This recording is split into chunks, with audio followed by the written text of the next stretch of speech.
Hello everyone. गाना गा रहा हूँ तो गुड इवनिंग। मेरे ख्याल से मैं लाइव आ चुका हूँ। ऐसा मुझे लग रहा है कि मैं लाइव हूँ। बच्चों का धीमे धीमे आना शुरू होगा और मैंने बोला था कि शाम को 5 बजे शुरू करेंगे हम लोग। पहुँच गया कि नहीं पहुँच गया ये भी नहीं पता मुझे। ये भी सब पहुँच गए पहुँच गए पहुँच गए पहुँच गए। ओके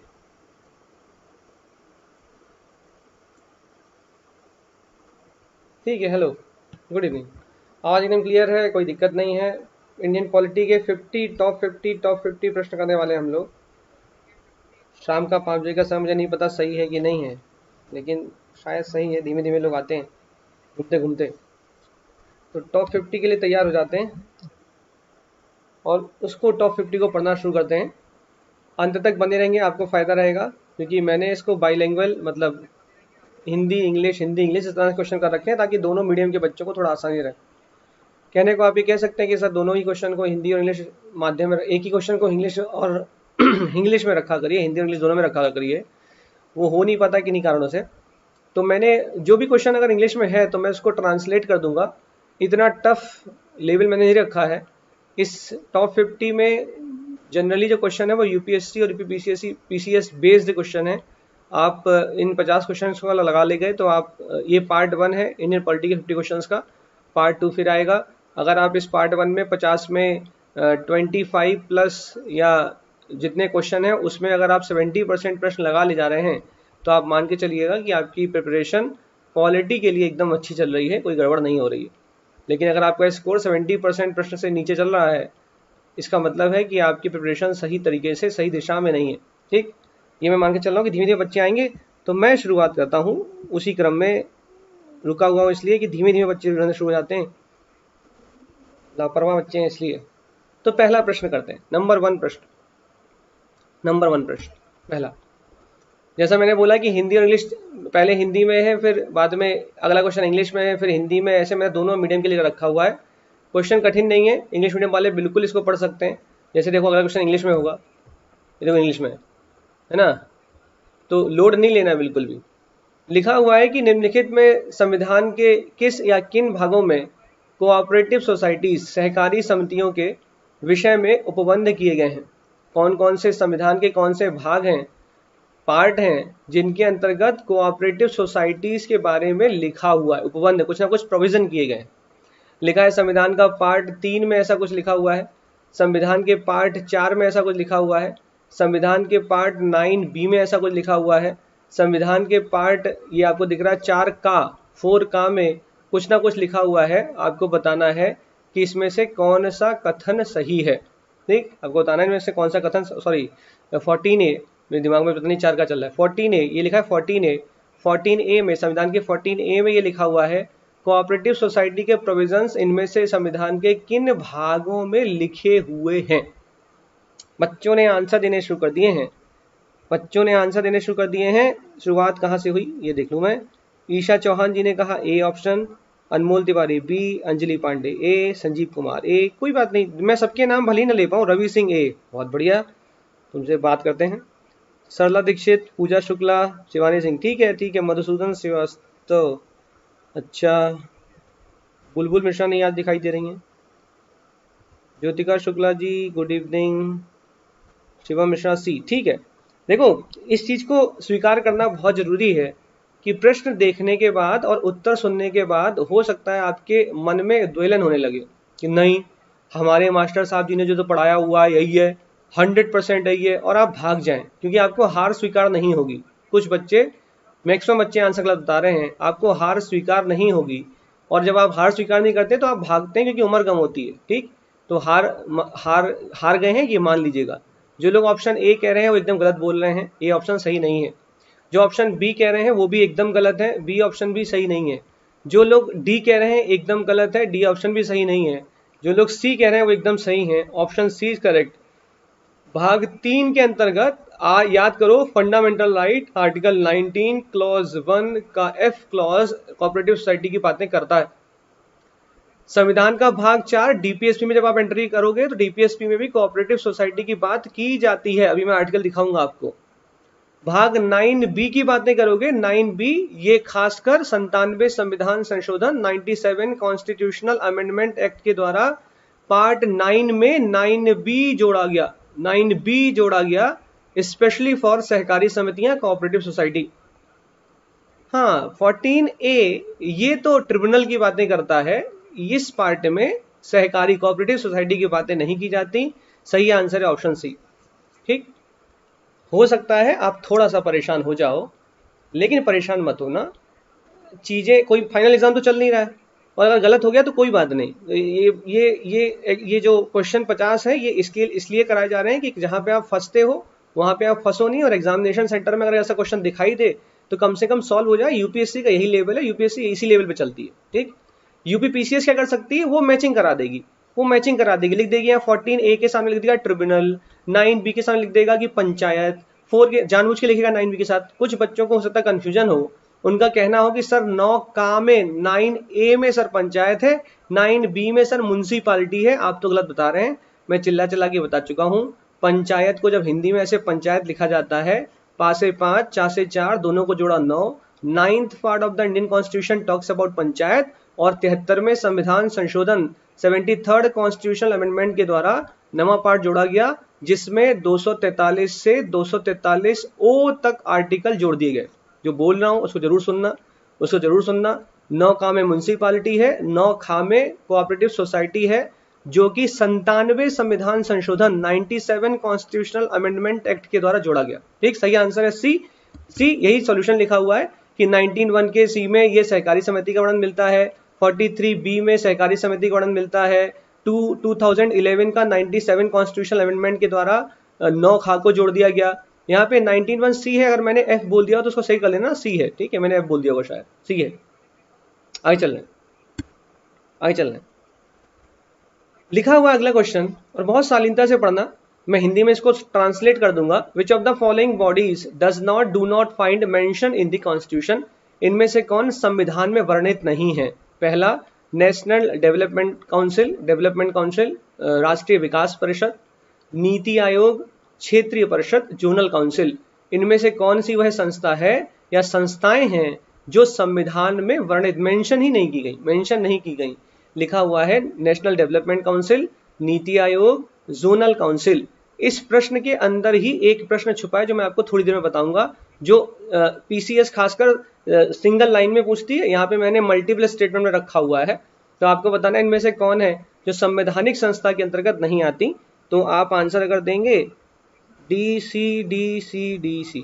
ठीक है, सी वाले बच्चे भी कहीं हैं। हेमंत दुबे जी ने कहा है ऑप्शन बी। ओके, ठीक है। फिर से मैं कह रहा हूँ, रुके रहना। आज आपके जीवन की पॉलिटी जो आपने राज्य व्यवस्था अब तक पढ़ी होगी और जैसे भी पढ़ी होगी, कई सारे जो ऐसे क्षेत्र होंगे जो आपको लगता होगा कि आप उन जगहों पर नहीं सही से झांक पा रहे, नहीं समझ पा रहे हैं, उनमें अंधेरा होगा, वो प्रकाशमय हो जाएंगे। आज लाइट आपको दिखाई देगी कि हाँ ये मैं शायद गलत कर रहा था, आज के बाद ये गलत नहीं होंगे। यूपीएससी का आया हुआ प्रश्न है ये, यूपीएससी ने 2012 में से पूछा हुआ प्रश्न है। जो लोग ऑप्शन ए बोल रहे हैं वो गलत बोल रहे हैं, जो ऑप्शन बी बोल रहे हैं उनका भी सही नहीं है, जो ऑप्शन सी बोल रहे हैं उनका भी सही नहीं है। सही आंसर है option D. Option D is the right answer. देखो इस तरह को समझो, कई बच्चों ने डी आंसर दिया है। अशोक कुमार, मधुसूदन श्रीवास्तव, स्वीटी त्रिपाठी, संजीव कुमार, अनुज दीक्षित, इन लोगों ने डी ऑप्शन दिया। एम एस श्रीवास्तव, ये लोग डी लिख रहे हैं। के एम पूजा डी ऑप्शन दे रहे हैं। लेकिन जो ए या बी या सी कुछ भी दे रहे हैं वो थोड़ा सा सतर्क हो जाएं। बहुत आवश्यकता है आपके लिए कि नेशनल डेवलपमेंट काउंसिल संविधान के किसी भी आर्टिकल में मेंशन नहीं है, शायद इसीलिए संवैधानिक संस्था नहीं है। नीति आयोग संविधान के किसी भी कॉन्स्टिट्यूशन के किसी भी आर्टिकल में मेंशन नहीं है, इसलिए ये कॉन्स्टिट्यूशनल बॉडी नहीं है। जोनल काउंसिल संविधान के किसी भी आर्टिकल में मेंशन नहीं है, यह एक संवैधानिक संस्था नहीं है, कॉन्स्टिट्यूशनल बॉडी नहीं है। फिर ये है क्या, तो याद रखना, क्षेत्रीय परिषद एक स्टैट्यूटरी बॉडी है, यह एक सांविधिक संस्था है। सांविधिक संस्था क्या होती हैं? वह संस्था जो कानून के अंतर सांविधिक विधि के अनुसार बना दी जाए, उस कानून के किसी कानून के अंतर्गत बना दी जाती है, उन्हें सांविधिक संस्था कहा जाता है। ये एक सांविधिक संस्था है, जबकि नीति आयोग एक सांविधिक संस्था भी नहीं है। मैंने आपसे बोला था प्रश्न के अंदर प्रश्न है, अगर आपसे पूछे नीति आयोग कैसी संस्था है, नीति आयोग किस प्रकार की बॉडी है, तो आप बोलेंगे इट इज ये ना तो कॉन्स्टिट्यूशनल बॉडी है और ना ही ये स्टैट्यूटरी बॉडी है। इसे आप गैर संवैधानिक कह सकते हो। यह संवैधानिक नहीं है, लेकिन यह सांविधिक भी नहीं है, स्टैट्यूटरी बॉडी भी नहीं है। क्यों नहीं है? क्योंकि ये कैबिनेट के द्वारा एग्जीक्यूटिव रेजोल्यूशन, एक कार्यकारी प्रस्ताव के द्वारा बनाई गई, एक कैबिनेट के द्वारा स्पेशल बॉडी है, ये एग्जीक्यूटिव रेजोल्यूशन के द्वारा बनाई गई है, कार्यकारी प्रस्ताव के द्वारा बनाई गई है। इस पे खासकर ध्यान देना। नीति आयोग ना तो संवैधानिक है और ना ही सांविधिक है। ठीक, आगे चले। Next question very good. Civil academy ने कहा है कि state consolidation act, state reorganisation act 1956। ठीक, वेरी गुड। भारत के निर्वाचन आयोग के कार्यों के संदर्भ में निम्नलिखित में कौन से कथन सही हैं? इनमें से कौन से कथन है जो इलेक्शन कमीशन के लिए, जो कि खास आर्टिकल 324 में मेंशन है, तो मैं इंग्लिश में इसको बोल दूंगा तो टेंशन नहीं लेंगे। आर्टिकल 324 में इलेक्शन कमीशन के बारे में बोल रहा है कौन से सही कथन है। पहला लिखा है, लोकसभा के अध्यक्ष एवं उपाध्यक्ष, लोकसभा का स्पीकर और डिप्टी स्पीकर और राज्यसभा का चेयरमैन और डिप्टी चेयरमैन, इनका निर्वाचन इलेक्शन कमीशन कराता है। दूसरा स्टेटमेंट लिखा है, पंचायत, नगर पालिका और नगर निगम का चुनाव भी इलेक्शन कमीशन कराता है। राष्ट्रपति, उपराष्ट्रपति का निर्वाचन भी इलेक्शन कमीशन कराता है।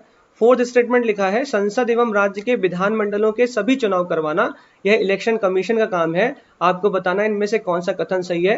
34, 134, 14, 1234, आपको सही आंसर बताना है। क्या सही आंसर है इसका सही आंसर क्या आपको बताना है।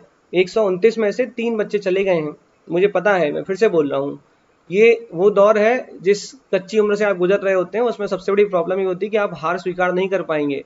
आपको लगेगा रे यार, जोनल काउंसिल हमने पढ़ा है, संवैधानिक संस्था है, अभी हम प्रूव कर रहे हैं, और भग जाओगे। और फिर बाद में जब क्वेश्चन आएगा तो रोगे कि अरे यार इन्होंने तो कहा था नहीं है। ठीक है, तो रुके रहोगे तो अंत तक आते आते पॉलिटी का पूरा जितना भी मटेरियल कंसाइज हो सकता है, जितना भी शॉर्ट में बताया जा सकता है, पूरा का पूरा कवर हो जाएगा। मोस्ट इंपॉर्टेंट प्रश्न है ये कोई ऐसा नहीं कि मैंने कुछ भी रख दिया, मोस्ट इंपॉर्टेंट क्वेश्चन है। ठीक है, कुछ बच्चों ने कहा डी वाले, सरोजनी निषाद जी ने कहा है डी। अच्छा, रतन वर्मा जी कह रहे हैं सर लेट हो गए, चलिए कोई बात नहीं। जो लोग कह रहे हैं ऑप्शन बी गलत है, जो कह रहे हैं ऑप्शन सी गलत है, जो कह रहे हैं ऑप्शन डी गलत है, सही answer is option A.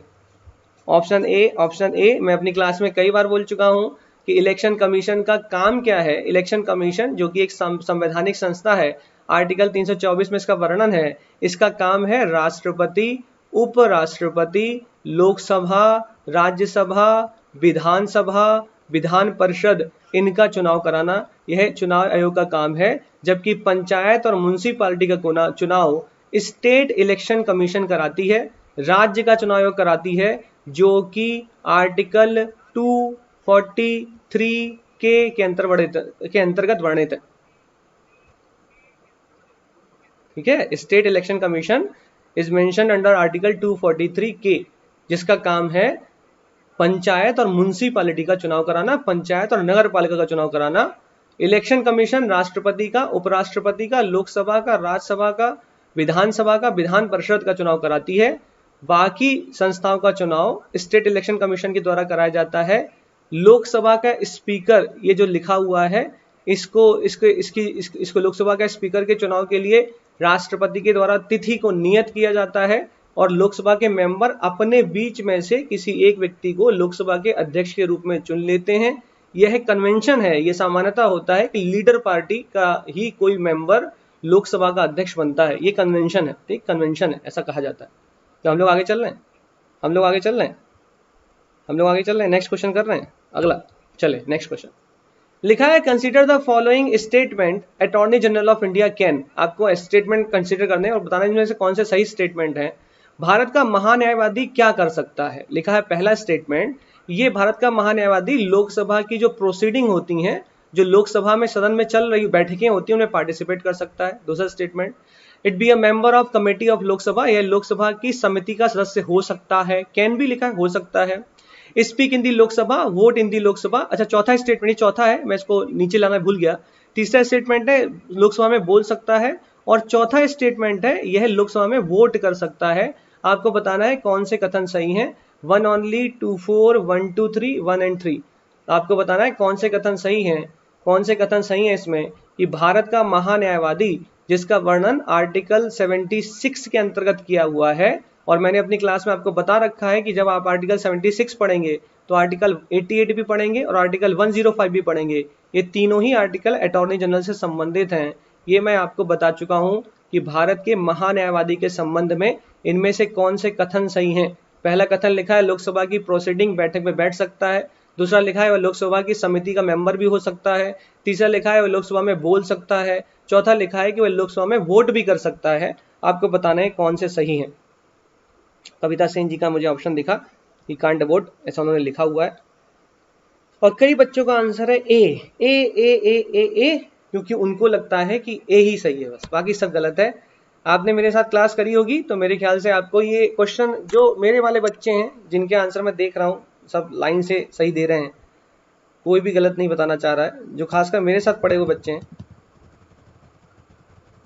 C, very good very good. एक बच्चा कोई चमकता हुआ दिखा मुझे, कौन? प्रकाश यादव, पृथ्वी गुप्त, ओके ठीक ठीक, ओके ओके। शालिनी सिंह कसेरा जी ने कहा है डी ऑप्शन। कुमार किंग ने कहा है D D D D D D, कई बार डी बोल दिया। इनके डी को हम जरूर, इस डी को गलत करेंगे। ऑप्शन ए गलत, ऑप्शन बी बताने वाले गलत, ऑप्शन डी बताने वाले एकदम सरासर गलत। Option C is the right answer, option C is the right answer, option C is the right answer. किसी भी प्रकार का भ्रम हो आपको कि नहीं, हम तो, हमारे मास्टर जी ने पढ़ाया हुआ है कि वह किसी कमेटी का मेंबर नहीं होता। लक्ष्मीकांत खोलिए, बेयर एक्ट खोलिए, आर्टिकल 88 पढ़िए, आर्टिकल 88 पढ़िए, वहां पे साफ साफ लिखा हुआ है he can be a member of the committee of Lok Sabha. वह लोकसभा की किसी समिति का मेंबर हो सकता है, अगर उसे उस समिति का सदस्य बनाया जाएगा तो मेंबर बनेगा, वो मना नहीं कर सकता। पहला स्टेटमेंट एकदम सही है, वो प्रोसीडिंग में पार्टिसिपेट कर सकता है, वह संसद के सत्र में बैठ सकता है, बोल सकता है, सब कुछ कर सकता है, लेकिन वोट नहीं कर सकता। और क्यों नहीं कर सकता? क्योंकि वह लोकसभा का मेंबर ही नहीं है, सदस्य है ही नहीं, सदस्य नहीं है तो काहे करेगा वोटिंग? जब लोकसभा के अंदर चुनाव लड़के पहुंचा नहीं तो वोटिंग का अधिकार क्यों? तो फिर सर अटॉर्नी जनरल पहुंचा कैसे? तो अटॉर्नी जनरल आर्टिकल 76 में लिखा हुआ है कि हाईएस्ट लॉ ऑफिसर होता है, भारत का सबसे उच्च कानूनी अधिकारी होता है। इसकी नियुक्ति राष्ट्रपति के द्वारा किया जाता है, इसका रिमूवल राष्ट्रपति के द्वारा किया जाता है, यह राष्ट्रपति के प्रसाद पर्यंत तक कार्य कर रहा होता है, इसका कार्यकाल निर्धारित नहीं है, यह व्यक्ति सुप्रीम कोर्ट का जज बनने की योग्यता रखता है, या मैं कह दूं भारत का वह व्यक्ति भारत का महान्यायवादी बन सकता है जो सुप्रीम कोर्ट का जज बनने की हैसियत रखता हो। तो आप बोलेंगे सर सुप्रीम कोर्ट का जज कौन बन सकता है? सुप्रीम कोर्ट का जज वह व्यक्ति बन सकता है जो नंबर 1 भारत का नागरिक हो, मैंडेट है। मैंने बोला भारत का नागरिक हो, इसका यह बिल्कुल भी मतलब नहीं कि वह जन्म से भारत में हो, ठीक है, ध्यान रखना। भारत के नागरिक होने की शर्तों में यह कतई नहीं लिखा कि आपको जन्म से भारत में, आपको पैदा ही भारत में होना पड़ेगा तभी आप भारत के नागरिक होंगे। तो वह व्यक्ति जो भारत का नागरिक हो, जन्म से भारत में ना हो, ऐसा कुछ लिखा नहीं, भारत का नागरिक हो वह व्यक्ति सुप्रीम कोर्ट का जज बन सकता है। वह व्यक्ति जिसने 5 साल तक हाई कोर्ट के जज के रूप में कार्य किया हो, भारत के उच्चतम न्यायालय का न्यायाधीश बन सकता है। वह व्यक्ति जिसने 10 साल तक हाई कोर्ट के वकील के रूप में कार्य किया हो, वह व्यक्ति भी उच्चतम सुप्रीम कोर्ट का न्यायाधीश बन सकता है। या फिर वह व्यक्ति जो राष्ट्रपति की निगाह में एक एमिनेंट ज्यूरिस्ट हो, बहुत अच्छा कानूनविद हो, वह व्यक्ति भी भारत के उच्चतम न्यायालय का न्यायाधीश बन सकता है। और वही व्यक्ति जो उच्चतम न्यायालय सुप्रीम कोर्ट का जज बन सकता है, भारत का महान्यायवादी बन सकता है, ठीक है। तो इसकी क्वालिफिकेशन मैंने आपको बता दी। इसका सही आंसर है ऑप्शन सी, डी वोट कर सकता है गलत है, लेकिन 1 2 3 तीनों ही सही, ठीक ठीक ठीक है। अगर कोई भी डाउट है कहीं पे किसी, तो आप डाउट लिख देना कि हाँ सर डाउट ये ऐसा आ रहा है। प्रकाश यादव जी आपने क्या पूछा? आर्टिकल 100 में वोट कर सकता है, क्या पूछा? फिर से बोलिए।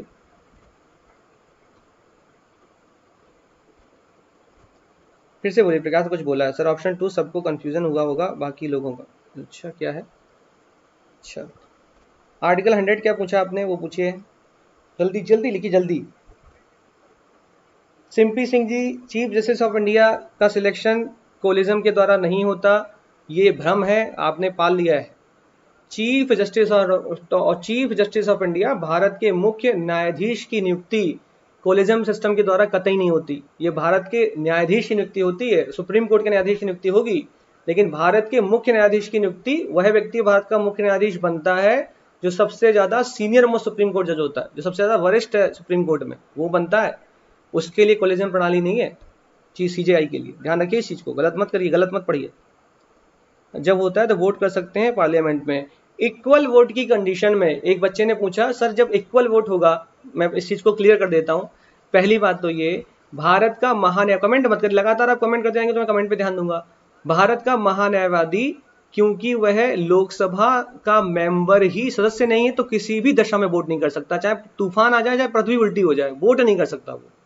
तो फिर ये कास्ट होने पे वोट कौन कर सकता है? वो स्पीकर, जो आप लोगों ने पढ़ रखा है, वो आपने पढ़ रखा है स्पीकर के बारे में, कि लोकसभा का अध्यक्ष उन दशाओं में वोट करता है जब संसद या लोकसभा के अंदर किसी बिल पर समान मत पड़ जाए। मान लो 100 मेंबर है, 50-50 के वोट पड़ गए, उस दशा में स्पीकर को यह शक्ति है कि वह एक वोट कास्ट कर दे इस कंडीशन में, क्योंकि वोट समान हो गए। स्पीकर को शक्ति है। अटॉर्नी जनरल लोकसभा का मेंबर ही नहीं है, पृथ्वी उल्टी हो जाए, भूकंप आ जाए, वोट नहीं कर सकता। ठीक, आगे चल रहा है, आगे चल रहा है। नेक्स्ट क्वेश्चन लिखा है अविश्वास प्रस्ताव के बारे में, नो कॉन्फिडेंस मोशन के बारे में इसने क्वेश्चन लिखा है, और लिखा हुआ है ये जो नो कॉन्फिडेंस मोशन है, इसके बारे में आपको बताना है कौन से स्टेटमेंट सही हैं। मैं इंग्लिश में इसको बोल दूंगा, इसलिए परेशान मत होना। पहला स्टेटमेंट लिखा है, इसे किसी एक मंत्री या तो एक मिनिस्टर के खिलाफ, या फिर मिनिस्टर्स के खिलाफ, मंत्रियों के खिलाफ, या फिर मंत्रियों के समूह या संपूर्ण मंत्रिपरिषद के विरुद्ध लाया जा सकता है। पहला स्टेटमेंट। इसे लोकसभा में पारित होने पर मंत्रिपरिषद को त्यागपत्र देना आवश्यक नहीं है, अपितु इससे सिर्फ सरकार की कुछ नीतियों एवं कार्यों की आलोचना होती है। अगर नो कॉन्फिडेंस मोशन पास हो जाता है तो काउंसिल ऑफ मिनिस्टर को रिजाइन नहीं करना पड़ेगा। दूसरा स्टेटमेंट ये लिखा है। तीसरा लिखा है, इस प्रस्ताव के समर्थन में कम से कम 100 मेंबर्स की सहमति अनिवार्य है। अगर इस प्रस्ताव को लोकसभा में लेकर आया जा रहा है तो 100 मेंबर को इस पे सहमति साइन करने पड़ेंगे पहले, तब लोकसभा का स्पीकर इसको लेकर आएगा। और चौथा लिखा है, इसे लोकसभा में स्वीकार करने का कारण बताना आवश्यक नहीं है। लोकसभा में अगर इसे स्वीकार कर लिया गया स्पीकर के द्वारा तो वह कारण बताने की आवश्यकता नहीं सोचता, उसे आवश्यक नहीं कि कारण बताए। आपको बताना है इनमें से कौन से स्टेटमेंट सही हैं। पहला स्टेटमेंट लिखा है, इसे किसी एक मंत्री, मंत्रियों के समूह या संपूर्ण मंत्रिपरिषद के विरुद्ध लाया जा सकता है। तो आपको बताना है इनमें से कौन से कथन सही हैं।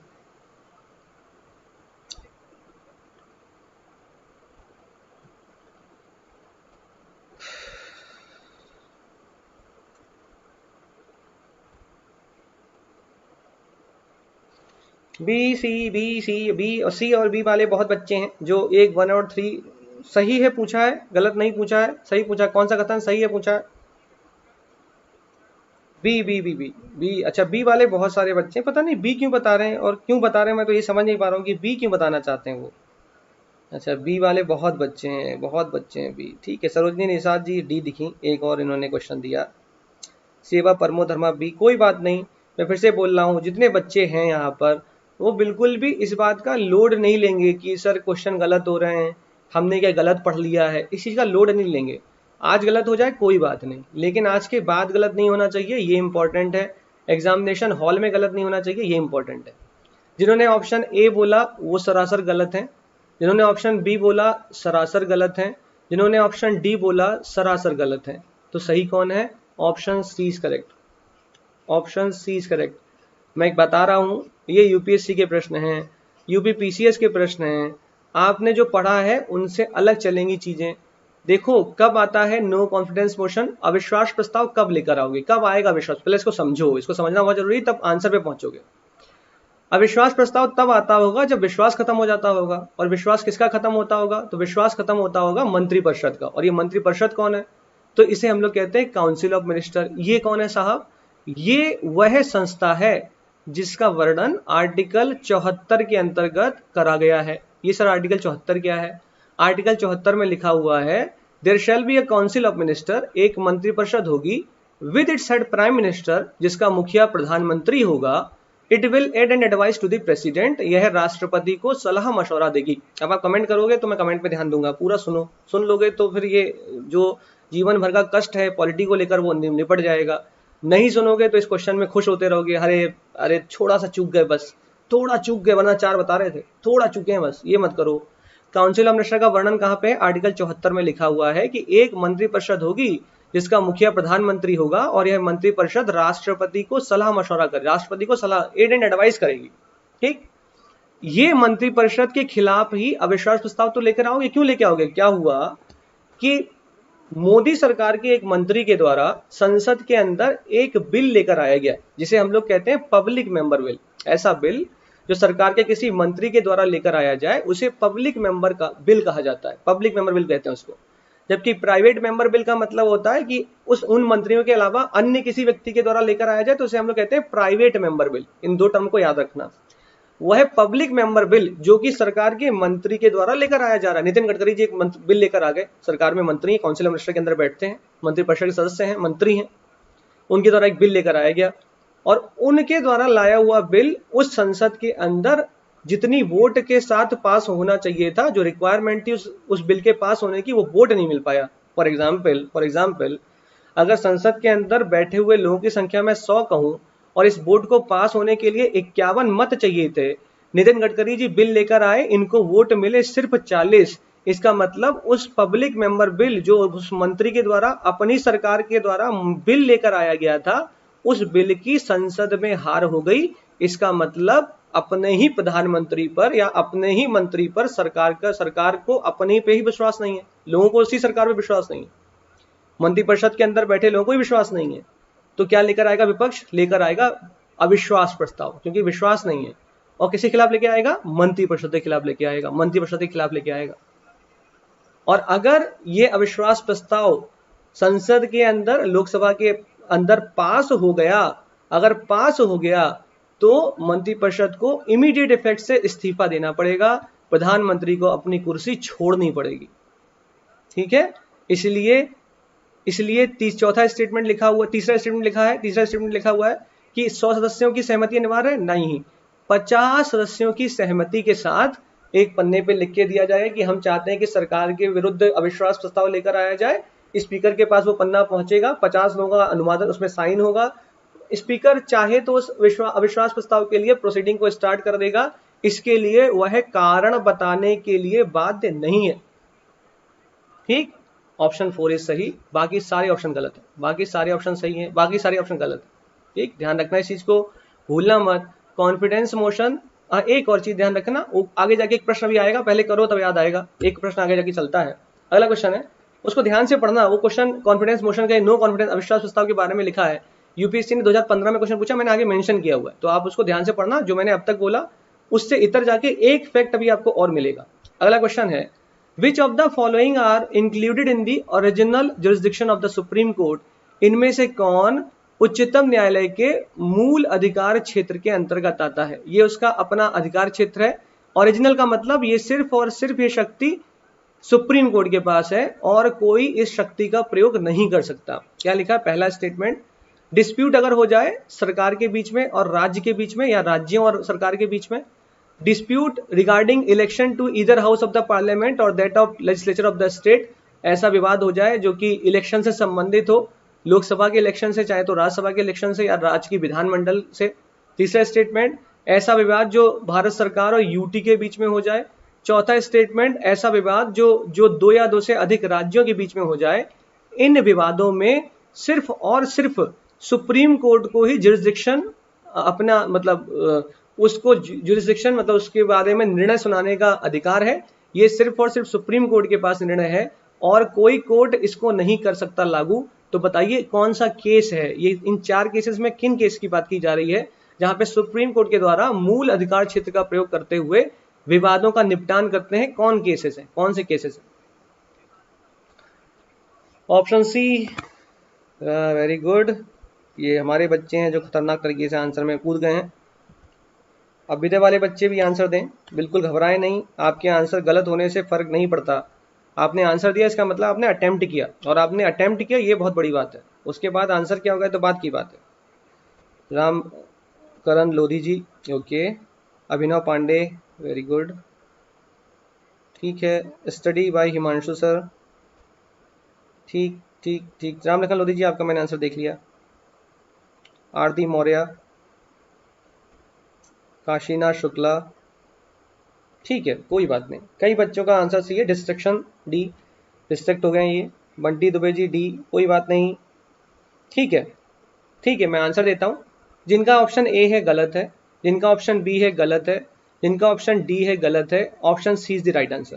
1 and 4 is the right answer. क्या है सुप्रीम कोर्ट का ओरिजिनल जुरिसडिक्शन? ओरिजिनल का मतलब सिर्फ और सिर्फ उसके पास है, सिर्फ और सिर्फ वो उस पर निर्णय ले सकता है।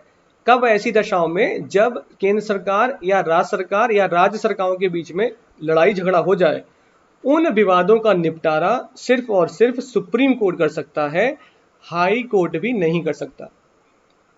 ठीक, कल कोई प्रश्न आ जाए क्या हाई कोर्ट कर सकता है? अगर केंद्र सरकार और राज्य सरकार या केंद्र सरकार और राज्य सरकारों के मध्य में कोई विवाद हो जाता है, उसका निपटान सुप्रीम कोर्ट, भारत का उच्चतम न्यायालय ही करेगा, हाई कोर्ट भी नहीं कर सकता, हाई कोर्ट भी नहीं कर सकता। पहला सही, चौथा सही। चाहे दो राज्यों के मध्य में या केंद्र सरकार और राज्य सरकार के मध्य में डिस्प्यूट हो जाए, लड़ाई हो जाए, तो अधिकार किसके पास है? सुप्रीम कोर्ट के पास जुरिसडिक्शन है। Option C is the correct answer.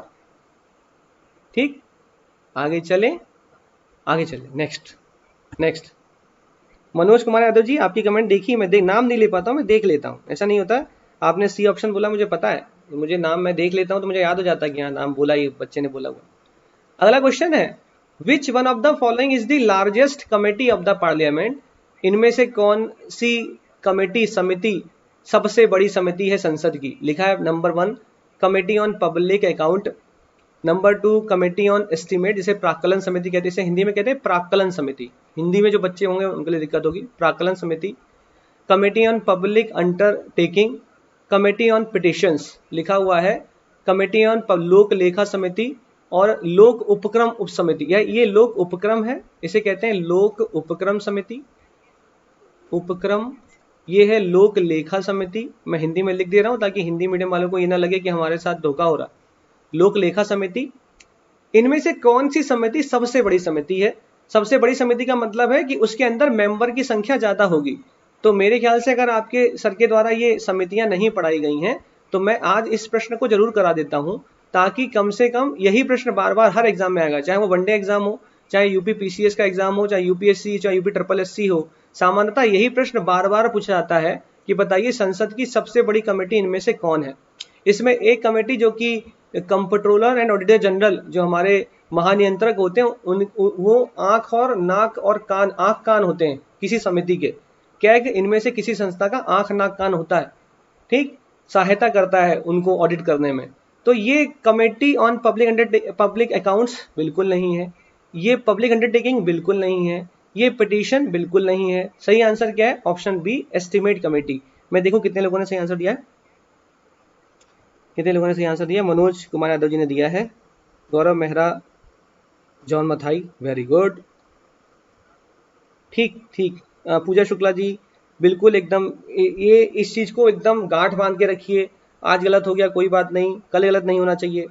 प्राक्कलन समिति रवि सिंह, बहुत वेरी गुड। अनुभव श्रीवास्तव बी, यूट्यूब में आपका लेक्चर मिल सकता है। सोनी सौम्या जी मिल सकता है, प्रियांशु दुबे डालेंगे तो कहीं ना कहीं घूमता घूमता पहुंचेगा। Nishant Prajapati b, okay. Ashutosh Jaiswal sir last question का थर्ड पॉइंट बता दीजिए। अच्छा ओके, देखते हैं। अनुराग जायसवाल बी, अनुष्का सिंह बी, ठीक ठीक, ऑल फ्रॉम लोकसभा, ठीक है। तो इसका सही आंसर है ऑप्शन बी, प्राक्कलन समिति के सारे मेंबर लोकसभा से बिलोंग करते हैं। इसको भी याद रखना, 30 के 30 मेंबर लोकसभा से ही होते हैं, ठीक है। राज्यसभा का एस्टीमेट कमेटी में कोई से नहीं है। पब्लिक अकाउंट कमेटी में 22 मेंबर होते हैं, 15 लोकसभा से, 7 राज्यसभा से। अंडरटेकिंग में भी 22 मेंबर होते हैं, 15 लोकसभा से, 7 राज्यसभा से, ठीक, ध्यान रखना। इन मेंबर्स का टेन्योर 1 साल होता है। जो भी एस्टीमेट कमेटी में मेंबर होंगे उनका टेन्योर 1 साल होगा। अगर डिप्टी स्पीकर, जो कि डिप्टी स्पीकर मतलब लोकसभा का उपाध्यक्ष, अगर किसी कमेटी का मेंबर बनता है तो वह बाय डिफॉल्ट उस कमेटी का अध्यक्ष कहलाएगा, ठीक। कुछ पॉइंट है जो आपको याद रखने हैं, आपको भूलने नहीं है। और इन कमेटी में मेंबर का चुनाव कैसे होता है? इन कमेटीज में जो 22 मेंबर चुने जाते हैं या जो 30 मेंबर चुने जाते हैं, उनके चुनाव का तरीका होता है proportional representation by means of single transferable vote, एकल हस्तांतरण की पद्धति के द्वारा, जो राष्ट्रपति के चुनाव में प्रयोग होती है, जो उपराष्ट्रपति के चुनाव में भी प्रयोग होती है, जो राज्यसभा में प्रयोग होती है और जो राज्य की विधान परिषद में भी प्रयोग होती है। और आज हमको पता लग गया कमेटी के अंदर, समितियों के अंदर भी यही सेम प्रणाली का प्रयोग किया जा रहा है चुनने के लिए, निर्वाचन के लिए। कौन सी प्रणाली? Proportional representation by means of single transferable vote, एकल हस्तांतरण या एकल मत पद्धति, जो आप लोग हस्तांतरण की मत पद्धति पढ़ते हो, जिसके अंतर्गत वोट ट्रांसफर होते जाते हैं, उस पद्धति के द्वारा। फर्स्ट पास्ट दी पोस्ट सिस्टम, खंबा छुआ प्रतियोगिता, लोकसभा का चुनाव और विधानसभा का चुनाव खंबा छुओ प्रतियोगिता के अंतर्गत हो रहा होता है। ठीक, किसी बच्चे ने बोला सर थर्ड पॉइंट समझा दो, dispute between government of India and the UT, dispute हो ही नहीं सकता। उसका कारण सबसे बड़ा ये है कि गवर्नमेंट ऑफ इंडिया और यूटी के बीच में एक, पहली बात तो यूटी के बीच में लेफ्टिनेंट गवर्नर जनरली बैठा रहता है, या कोई ना कोई एक ऐसा प्रशासनिक अधिकारी होता है जिसका अपॉइंटमेंट प्रेसिडेंट के द्वारा किया जाता है, तो इनके बीच में जनरली डिस्प्यूट नहीं हो सकता, बीच में एक आदमी बैठा हुआ है, और अगर ऐसा हो भी जाता है तो हाई कोर्ट, सुप्रीम कोर्ट को ही ओवर रूल कर जाना पड़ जाता है। मतलब जनरली इन केस, जनरली सामान्यतः जो बच्चा पूछ रहा है वो दिल्ली को लेके पूछ रहा है कि दिल्ली के अरविंद केजरीवाल और गवर्नमेंट ऑफ इंडिया में बवाल हो गया किसी चीज को लेके। वो वास्तविकता में दिल्ली के अरविंद केजरीवाल और यूनियन के बीच में बवाल नहीं चल रहा है, कोई ना कोई चीज जो यूनियन टेरिटरी के अंतर्गत नहीं आती, उसके लिए उसका आदेश देने का अधिकार, जब कोई डिस्प्यूट होता है तो वो लोग हाई कोर्ट चले गए, दिल्ली हाई कोर्ट पहुंच गए, दिल्ली हाई कोर्ट पहुंच गए, पिटीशन लेकर पहुंच गए अपनी। वरना ओरिजिनल जुरिसडिक्शन ये नहीं है सुप्रीम कोर्ट, ये ओरिजिनल नहीं है, ये ओरिजिनल नहीं है, ये ओरिजिनल नहीं है, ओरिजिनल नहीं है। ठीक, ओरिजिनल नहीं, कतई ओरिजिनल नहीं। अला चल, मैंने बोला था ना क्वेश्चन आएगा जो आपसे यूपीएससी का 2015 में क्वेश्चन पूछा है, यही क्वेश्चन है। लिखा है consider the following statement regarding no confidence motion, आपको अविश्वास प्रस्ताव के संबंध में इनमें से कथन बताने कौन से सही है, करेक्ट है। लिखा है there is no mention of no confidence motion in the constitution of India, Bharat के संविधान में अविश्वास प्रस्ताव कहीं पर भी मेंशन नहीं किया गया, वर्णित नहीं है, लिखा नहीं है।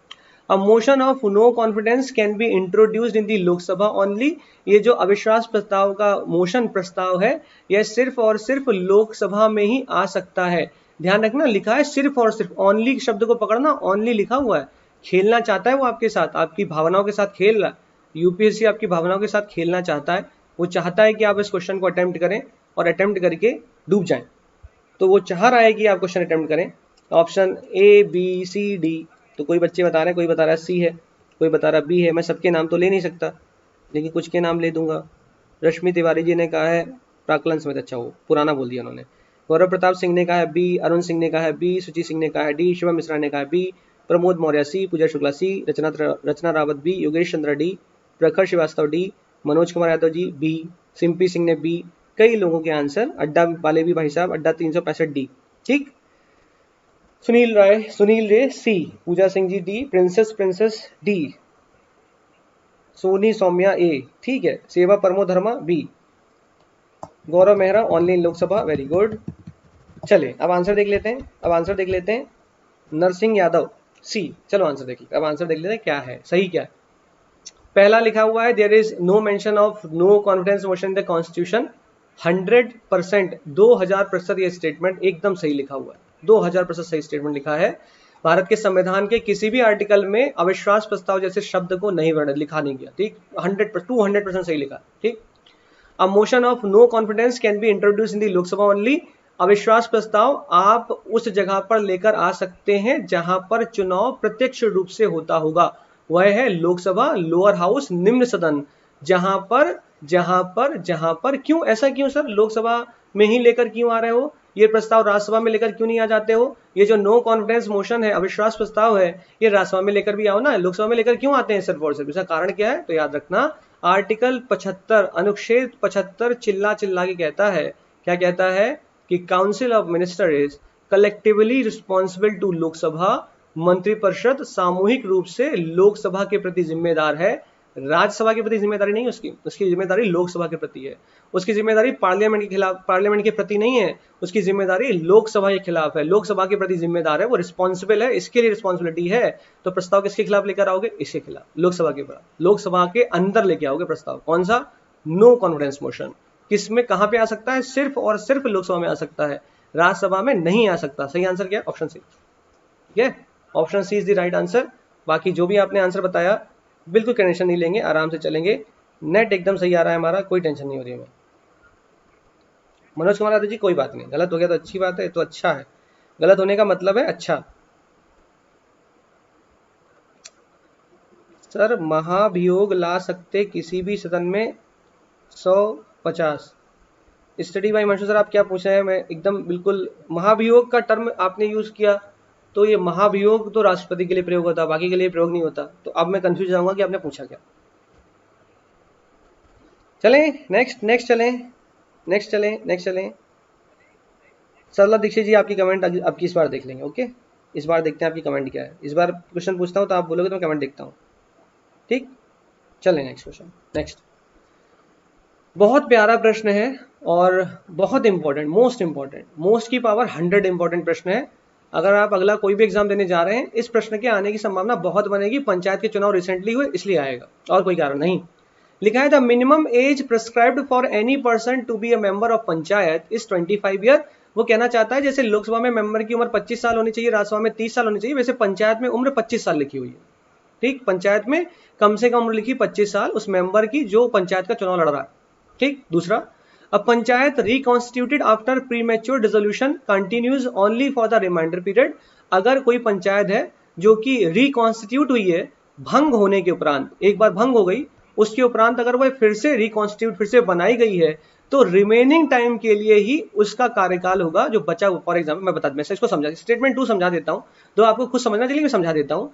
फॉर एग्जाम्पल मान के चलो अगर पंचायत का कार्यकाल 6 साल है, मान के चलो 6 साल है, और वह 5 साल में भंग हो गई, तो जो नई बनेगी पंचायत उसका कार्यकाल 1 साल होगा। ये स्टेटमेंट 2 कह रहा है, मैंने समझा दिया आपको। अब आपको आंसर बताना है कौन सा सही है। ऑप्शन 1 2 बोथ 1 2 नाइदर 1 2, आपको आंसर बताना है 1 2। Very good, very good. Sarla Dixit ji, आपने कमेंट कर दिया क्या? मैंने ऊपर देखा नहीं अभी, क्योंकि मैं मान के चल रहा हूँ कर दिया होगा।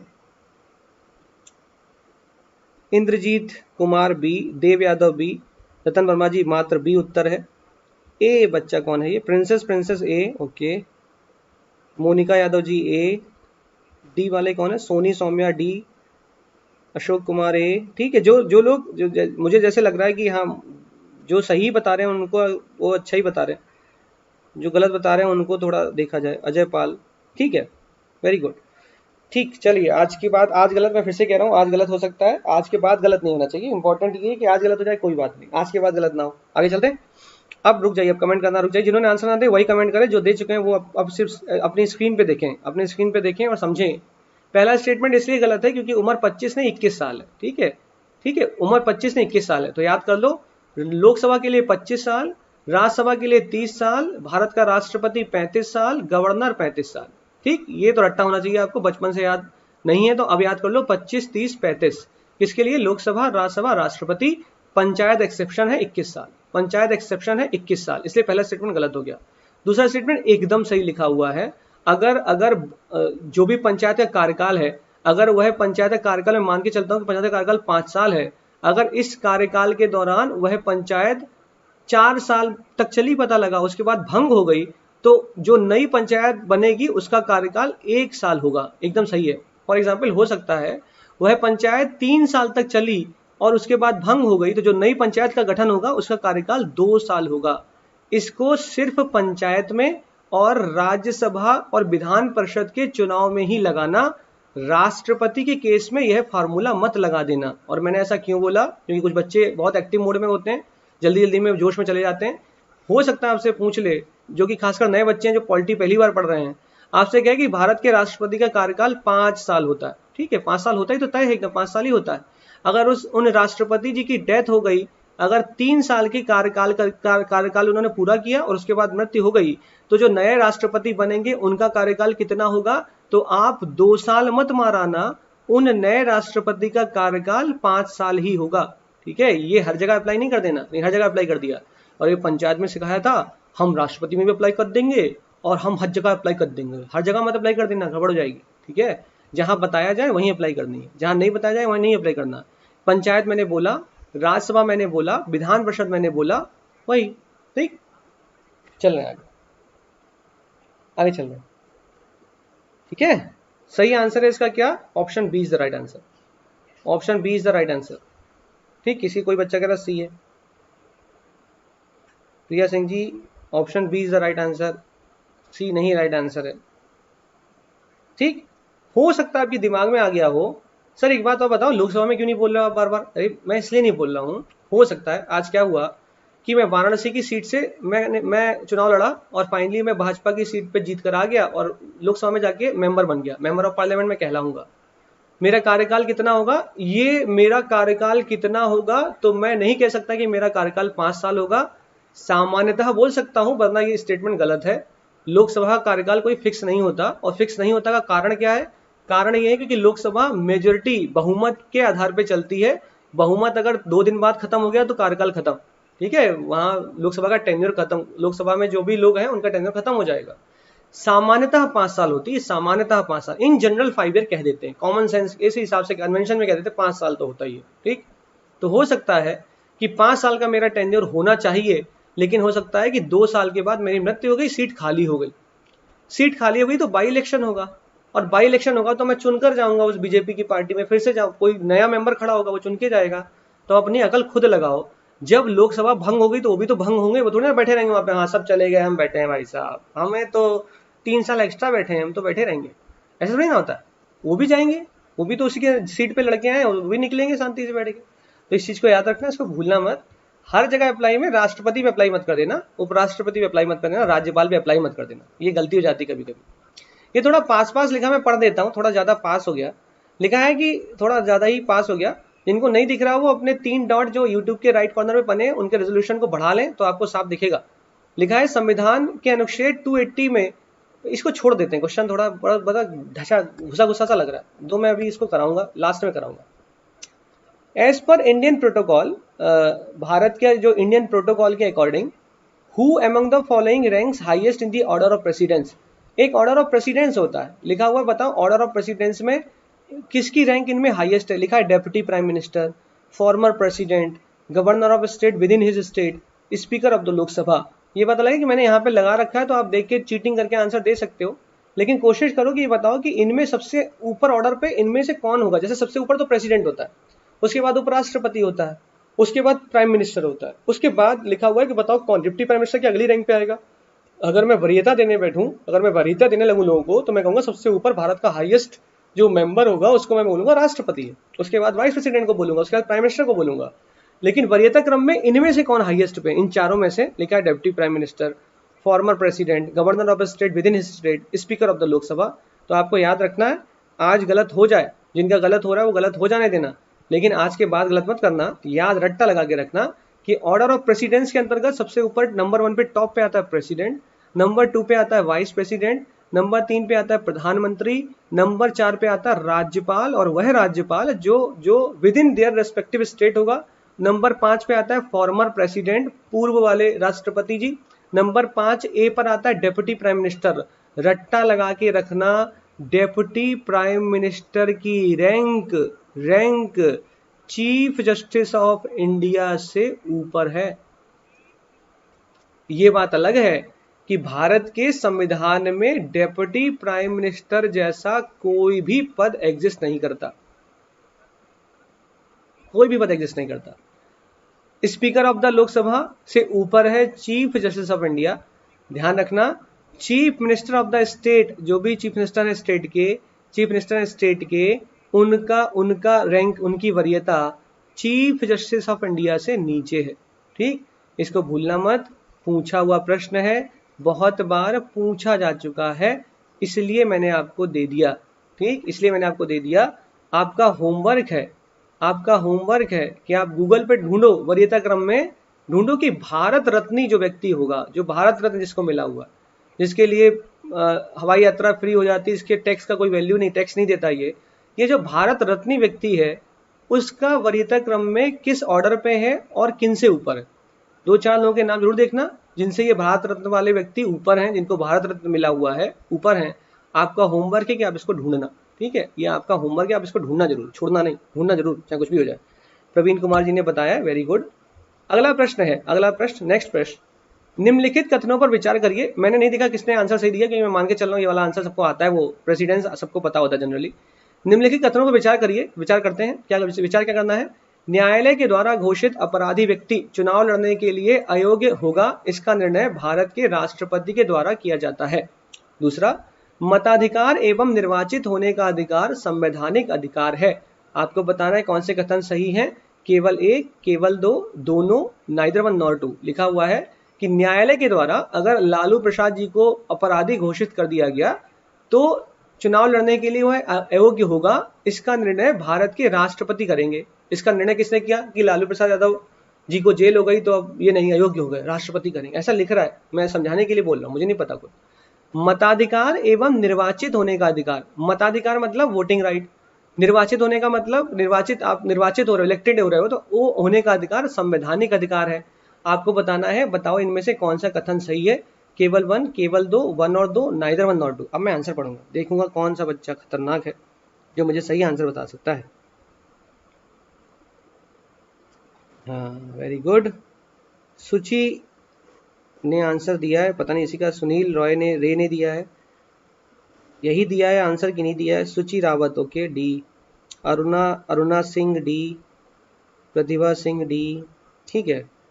मैं क्या गलत चल रहा हूँ क्या, सही चल रहा हूँ। सुचि रावत डी, ठीक। Praveen Kumar d, Anita Sharma d. तो अब बच्चों को लग रहा है कि ये तो वही नाम बोलते हैं जो गलत बोलता है आंसर, इसका मतलब डी गलत है। अब हम सही बताएंगे। Very good. Lokesh Kumar D बहुत देर बाद बोले, शायद मैं देख नहीं पाया हूँगा। Soni Saumya D, I am Vijay two, I am Vijay ji ने कहा है two is the right answer. Ashok Kumar, okay. Himanshu pen drive है क्या, पांडे, अच्छा पांडे, हिमांशु पांडे डी, ठीक। चलो थमते हैं, अब थम जाओ। शिवम मिश्रा बी, थम जाओ। जिन्होंने नहीं आंसर दिया वो आंसर करें, जिन लोगों ने अब दे दिया वो थमे, वो थमने की आवश्यकता उनके लिए। निष्ठा एजुकेशनल एकेडमी बी, ठीक। थमे थमे, थम जाए, अब थम जाए, आंसर देख लें। जैसा कि पहला स्टेटमेंट लिखा हुआ है कि न्यायालय के द्वारा घोषित, मैंने बोला कि लालू प्रसाद यादव जी को अगर जेल हुई तो representation of people act, representation of people act RPA, representation of people act ये कहता है कि अगर इसकी कोई एक सेक्शन है जो कहता है, जो आपको नहीं जाना कौन सा सेक्शन है, जो कहता है कि अगर किसी व्यक्ति को 2 साल या 2 साल से अधिक की सजा हो गई है तो वह व्यक्ति जेल में रहने के दौरान और जेल से निकलने के बाद 6 साल तक चुनाव नहीं लड़ सकता। यह रिप्रेजेंटेशन ऑफ पीपल एक्ट में लिखा हुआ है। राष्ट्रपति ये निर्णय नहीं लेते, ठीक। पहला स्टेटमेंट गलत, ठीक। आज गलत हो गया, कोई बात नहीं, आगे गलत नहीं होना चाहिए। दूसरा स्टेटमेंट लिखा हुआ है, हमारा जो वोटिंग राइट है it is legal as well as constitutional right, इसे हम लोग वैधानिक अधिकार भी कहते हैं, और यह एक कॉन्स्टिट्यूशनल राइट, संवैधानिक अधिकार भी है, जो कि आर्टिकल 326 के अंतर्गत लिखा हुआ, ठीक है। संवैधानिक भी है, वैधानिक भी है। निर्वाचित होने का अधिकार यह हमारा वैधानिक अधिकार तो है, लेकिन यह कॉन्स्टिट्यूशनल राइट नहीं है, संवैधानिक अधिकार नहीं आता। निर्वाचित होने का अधिकार आपका संवैधानिक अधिकार थोड़ी ना, वैधानिक लीगल है, संविधान में नहीं लिखा हुआ कि निर्वाचित होने का अधिकार लीगल राइट होगा। Option D is the right answer, ठीक है। क्वेश्चन को पूरा पढ़ने की कोशिश क्या करो। आधे कुछ लोगों ने क्या पढ़ा होगा, निर्वाचित तक पहुंचे ही नहीं होंगे, कह मताधिकार तत्संवैधानिक बी सही आंसर, ऐसा मत करो, ठीक। पूरा देखो, ये आपके लिए अच्छा होगा। Option D is the right answer. दोनों ही कथन गलत हैं, ना तो पहला सही कथन है और ना ही दूसरा सही कथन है, दोनों ही कथन गलत है। जिन लोगों ने डी दिया well and good, very good. जिन लोगों ने और कुछ दिया कोई बात नहीं, अगले प्रश्न पे चलते हैं, शायद अगला सही होगा, अगले पे चलना। नेक्स्ट, संसदीय कार्यवाही में शून्यकाल 0R के संदर्भ में बोला था ना, एक होता है प्रश्नकाल, एक होता है शून्यकाल, एक होता है शॉर्ट नोटिस क्वेश्चन। तो हमारे बच्चे बड़ा एक्टिव हो गए होंगे, अगर इन्होंने तो कितनी बार बताया, हम तो बताएंगे, इसका आंसर तो बहुत तेज देंगे।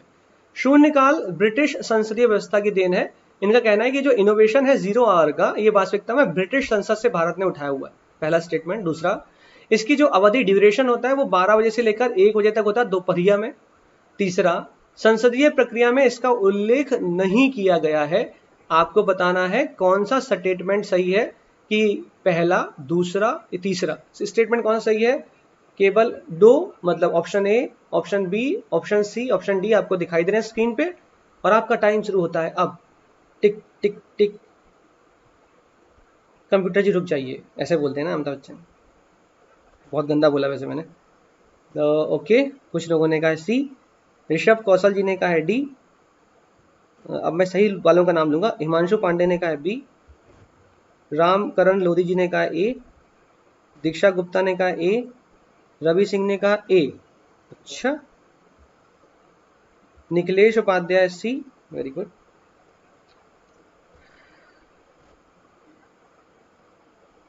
कल मैडम ने पढ़ाया था क्वेश्चन नंबर के बाद 0 आ रहा था, वेरी गुड। रामकरण लोधी जी ए, हमने पढ़ लिया आपका। डी, निष्ठा एजुकेशनल एकेडमी डी, ठीक है। अब हम आंसर की तरफ बढ़ेंगे। हमको आंसर चाहिए, हमका चाहिए आंसर। तो देखो एक डायग्राम में आपको दिखाने जा रहा हूँ कि वो 0R और क्वेश्चन आर के बारे में बातें कर रहा है। आज के बाद इस प्रश्न को लेकर बहुत ज़्यादा गलती नहीं होनी चाहिए। जिन लोगों ने मतलब ए बता दिया है, बी बता दिया है, डी बता दिया है, वो जरूर देखें।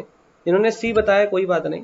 देखो ये आपको एक डायग्राम दिखाई दे रहा है जिसमें ड्यूरेशन लिखा हुआ है संसद के अंदर कि अगर आप लोकसभा में एंट्री मारते हैं, राज्यसभा में एंट्री मारते हैं तो ड्यूरेशन, टाइम ड्यूरेशन क्या है, 11 बजे से शुरुआत होती है, 6 बजे तक चलता है, 11 से लेकर 6 बजे तक। तो जो पहला घंटा होता है जो कि 11 से 12 का टाइम पीरियड होता है उसे हम लोग प्रश्नकाल कहते हैं। और क्वेश्चन आवर के ठीक बाद का घंटा जो कि 12 से 1 का टाइम पीरियड होता है उसे हम लोग कहते हैं 0 आवर। ठीक है, 0 आवर कहते हैं, 0 आवर कहते हैं, ठीक, याद रखना 0 आवर कहते हैं। पढ़ लेते हैं क्या लिखा हुआ है। शून्यकाल भारतीय संसदीय व्यवस्था की देन है, ना कि ब्रिटिश संसदीय व्यवस्था की। इसका जन्म भारत में हुआ। प्रश्नकाल भारत में 1962 से शुरू हुआ। ठीक है, भारत की देन है, ब्रिटिश की देन नहीं, पहला स्टेटमेंट गलत हो गया। इसकी अवधि अधिक से अधिक 1 घंटे की होती है। प्रश्नकाल के तुरंत बाद शून्यकाल प्रारंभ हो जाता है। इसकी अवधि दोपहर में 12 बजे से लेकर 1 बजे तक होती है। दूसरा स्टेटमेंट सही हो गया। शून्यकाल का संसदीय प्रक्रिया में कहीं उल्लेख नहीं है। संसदीय कार्यवाही का यह एक अनौपचारिक साधन है जिसमें संसद सदस्य बिना पूर्व सूचना के मामले उठा सकते हैं। तीसरा स्टेटमेंट भी इसका उल्लेख नहीं किया गया, इसका मतलब सही। तीसरा स्टेटमेंट सही है, दूसरा स्टेटमेंट सही है, पहला स्टेटमेंट गलत है। सही आंसर क्या है, सी। और डायग्राम क्या करना है, ऐसे खींचनी लाइन, नंबर लाइन खींच लो। नंबर लाइन है ये संख्या वाली जो बचपन में पढ़ते थे हम लोग कि यहाँ 0 लिख देते हैं और यहाँ माइनस और प्लस, ऐसे तो पढ़ते थे बचपन में। तो ये नंबर लाइन खींच लो, यहाँ लिख लो 11 बजे शुरुआत होती है। लोकसभा के मेंबर या राज्यसभा के मेंबर 11 बजे एंट्री मारते हैं, 6 बजे निकल जाते हैं, स्कूल चल रहा है इनका भी। 11 से 12 शुरुआत होती है, पहला पीरियड होता है जो कि होता है प्रश्नकाल का। और इसके बाद दूसरा पीरियड होता है जो कि 12 से 1 का होता है, जिसे हम लोग कहते हैं शून्यकाल। शून्यकाल, शून्यकाल ये है प्रश्नकाल 11 से 12, और 12 से 1 क्या है, शून्यकाल। रट्टा लगा लो, भारत का इनोवेशन है, किसी अन्य देश का इनोवेशन नहीं। Option C is the right answer. ठीक, नेक्स्ट प्रश्न। अब 165 से 148 बच्चे हो गए पिछले 1 घंटे में। उसका कारण है कि अब हवाइयां उड़ने लगी हैं। ऐसे गलती करेंगे तो कैसे चलेगा। रवि सिंह जी ने कहा मैंने क्वेश्चन पूरा नहीं पढ़ा। तो ये गलती किसकी, हमारी की आपकी?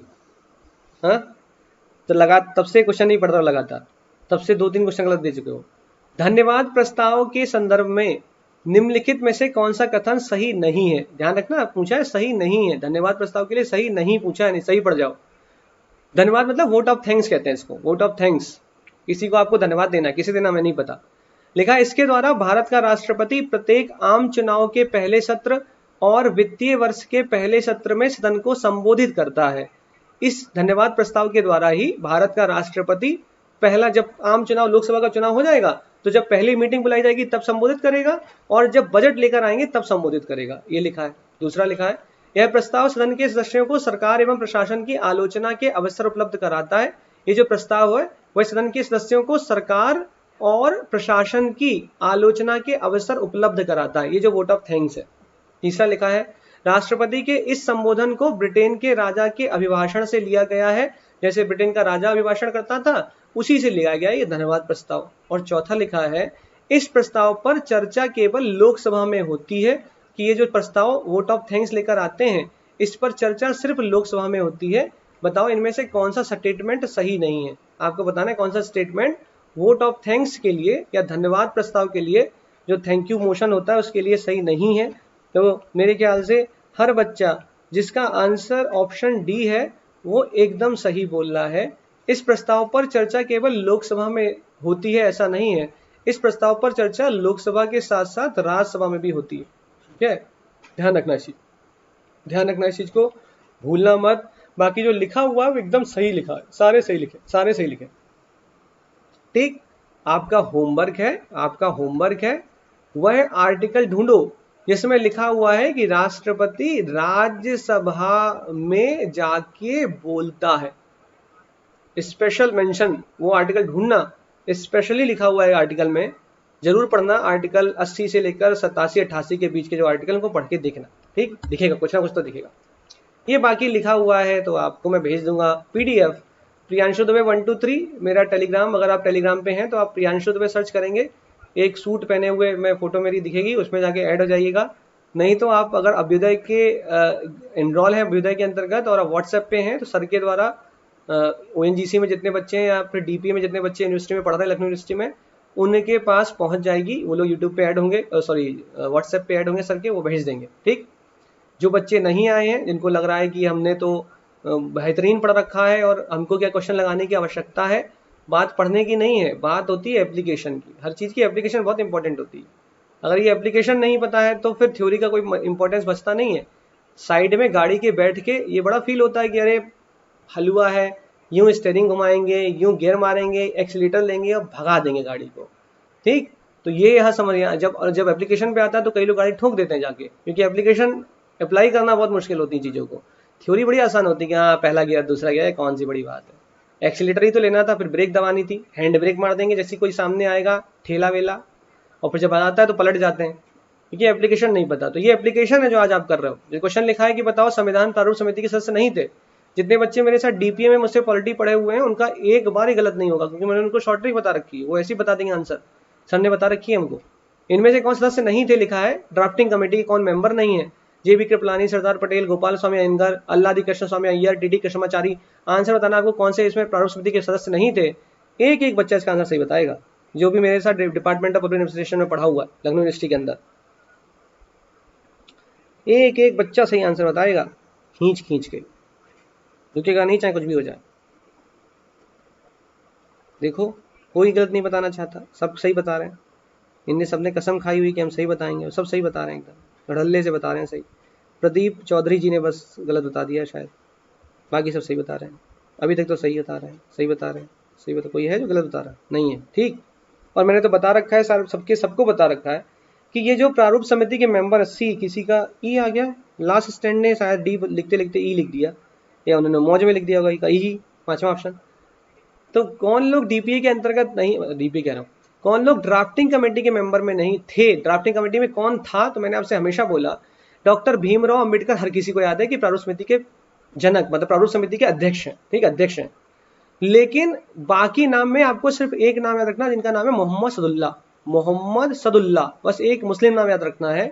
बाकी जितने नाम है सब कृष्ण के पर्यायवाची हैं। कृष्णमाचारी, कृष्णमा स्वामी, माधव राव, गोपाल, KM मुंशी, श्री कृष्ण बजाते बंशी, KM मुंशी, माधव, गोपाल, कृष्णमाचारी, कृष्णमा स्वामी, सब कृष्ण के पर्यायवाची हैं।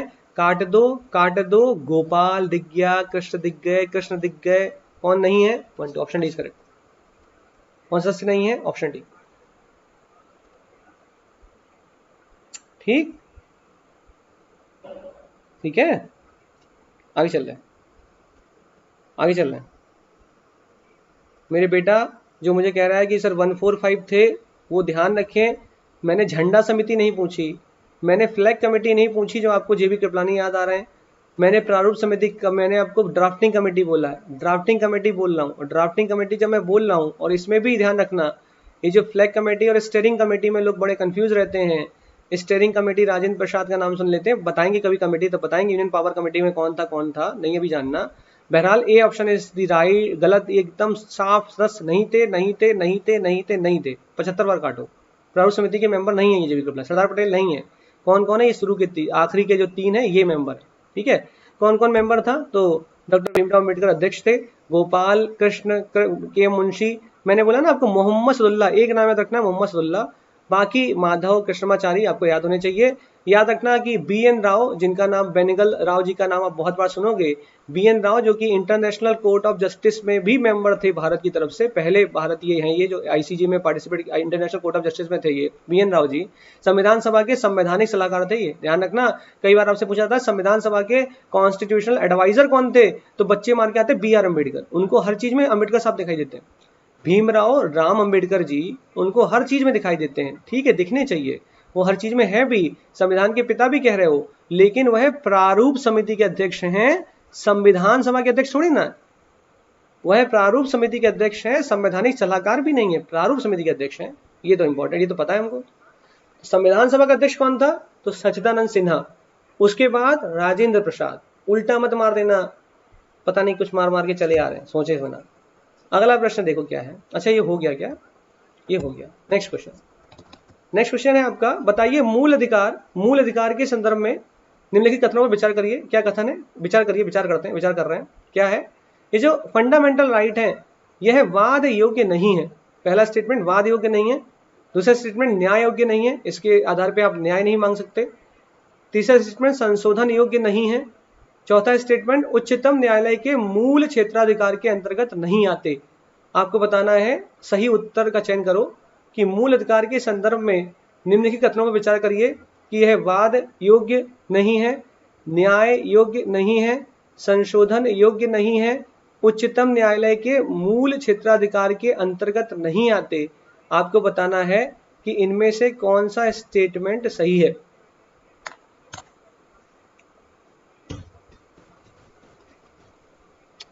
बच्चों ने बताना शुरू कर दिया है और हमने देख लिया है। एम कुमार जी ने बताया है ऑप्शन बी, बाकी कोई, राम कुमार लोधी जी ने कहा है ऑप्शन बी, देवकृष्ण शुक्ला जी ने कहा है बी, शिवानी सिंह जी ने कहा है बी। प्रिंसेस जो कोई सही बोल रहा है सर को वो भी देखना चाहिए। वेरी गुड, मैं अब सही देखूंगा। इतने सारे बच्चे कमेंट करते हैं तो इतना ध्यान कैसे देंगे सर, बताओ, कितने प्यारे बच्चे हैं, सही कह रहे हैं, मैं कैसे ध्यान दूंगा बताओ। सारे अगर मैं आंसर देखने लगूंगा दिक्कत नहीं हो जाएगी, फिर पढ़ाएगा कौन, मैं आंसर ही देखता रहूंगा। वाद युग का मतलब इसके आधार पर वाद विवाद, मतलब वाद और विवाद होता है ना, वाद केस नहीं कर सकते, केस जाके वाद योग्य नहीं है, मतलब आप इस पे किसी प्रकार का केस फाइल नहीं कर सकते अगर आपके फंडामेंटल राइट में कुछ गड़बड़ हुई तो।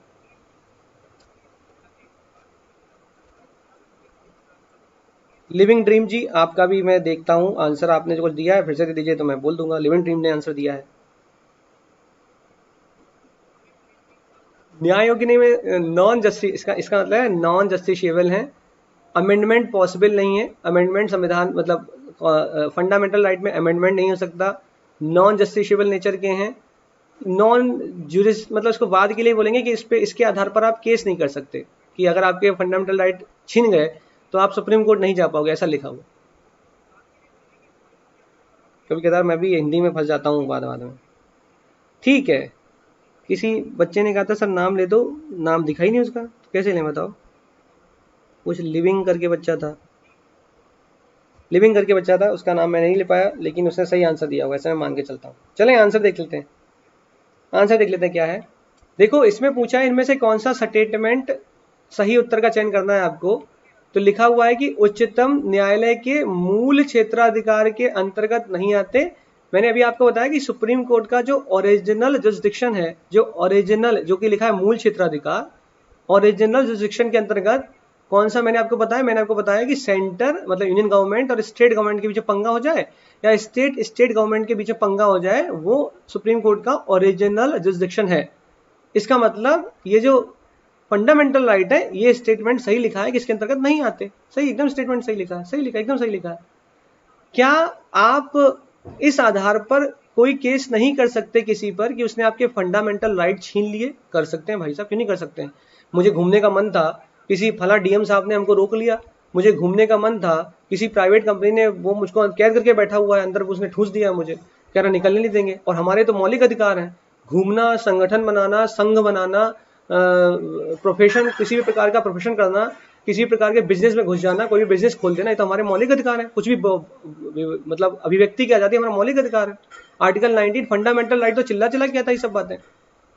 राइट टू फ्रीडम ऑफ मतलब मौलिक अधिकार तो 12 से लेकर 35 तक आप पढ़ ही रहे हो। लेकिन मौलिक अधिकार में भी राइट टू फ्रीडम का अधिकार कहाँ पे मिला है? तो आपको मिले हुए सारे अधिकार। आर्टिकल 32 कहता है कि आपके अगर फंडामेंटल राइट छीने जाएंगे सुप्रीम कोर्ट भाग के जाओगे, पापा है वही बचाएंगे। तो वाद योग तो है मूल अधिकार। न्याय योग्य नहीं, बिल्कुल न्याय योग्य है, इस पे न्याय मिलता है भाई। अगर आपके फंडामेंटल राइट्स को कोई एक्सप्लॉइट कर रहा है, आपका अगर शोषण किया जा रहा है, तो आप भाग के सुप्रीम कोर्ट पहुंचो, आपको रोते हुए पहुंचने का अधिकार दिया गया। आर्टिकल 32 कहता है आओ हमारे पास, हम रिट जारी करेंगे उन बेवकूफों को जिन्होंने आपको परेशान कर रखा। तो ऐसा नहीं है कि सिर्फ आर्टिकल 32, कुछ लोग कहेंगे ले 226 नहीं बोले, 226 में भी लिखा है हाईकोर्ट को भी अधिकार है कि वह किसी के फंडामेंटल राइट को इन्फोर्स करने के लिए, लागू करने के लिए रिट जारी कर सकता है, हाईकोर्ट को भी अधिकार है। लेकिन सुप्रीम कोर्ट के पास ये एक्सक्लूसिव राइट है। एक्सक्लूसिव का मतलब होता है, एक्सक्लूसिव मैंने बोला ना, एक्सक्लूसिव और ओरिजिनल दो शब्द अभी हमेशा आप पॉलिटी में पढ़ोगे। एक्सक्लूसिव का मतलब है कि फंडामेंटल राइट, मौलिक अधिकारों को लेकर अगर किसी व्यक्ति के मौलिक अधिकार जो कि 12 से 35 तक वर्णित हैं, जिनमें खासकर राइट टू फ्रीडम की बातें की जाती हैं बार बार, अगर उसके मौलिक अधिकार को छीना जाता है तो वह आर्टिकल 32 का प्रयोग करते हुए सुप्रीम कोर्ट डायरेक्टली जा सकता है। उसे पहले सेशन कोर्ट जाए, फिर मतलब पहले डिस्ट्रिक्ट कोर्ट जाए, फिर हाई कोर्ट जाए, फिर सुप्रीम कोर्ट जाए। इसका प्रयोग अपील नहीं करनी होती उसे, वो डायरेक्ट पहुंचता सुप्रीम कोर्ट। छाती पीटते हाय मेरे फंडामेंटल राइट ले लिए इन लोगों ने, ठीक।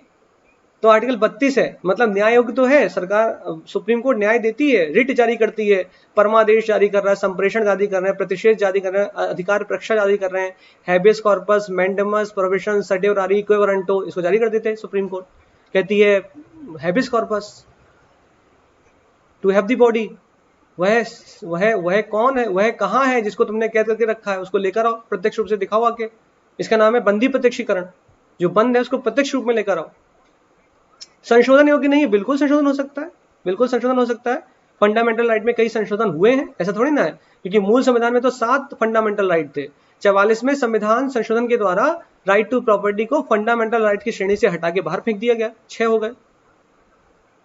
तो इसका मतलब संशोधन तो हो सकता है। संशोधन नहीं होता तो ये कैसे हो गया?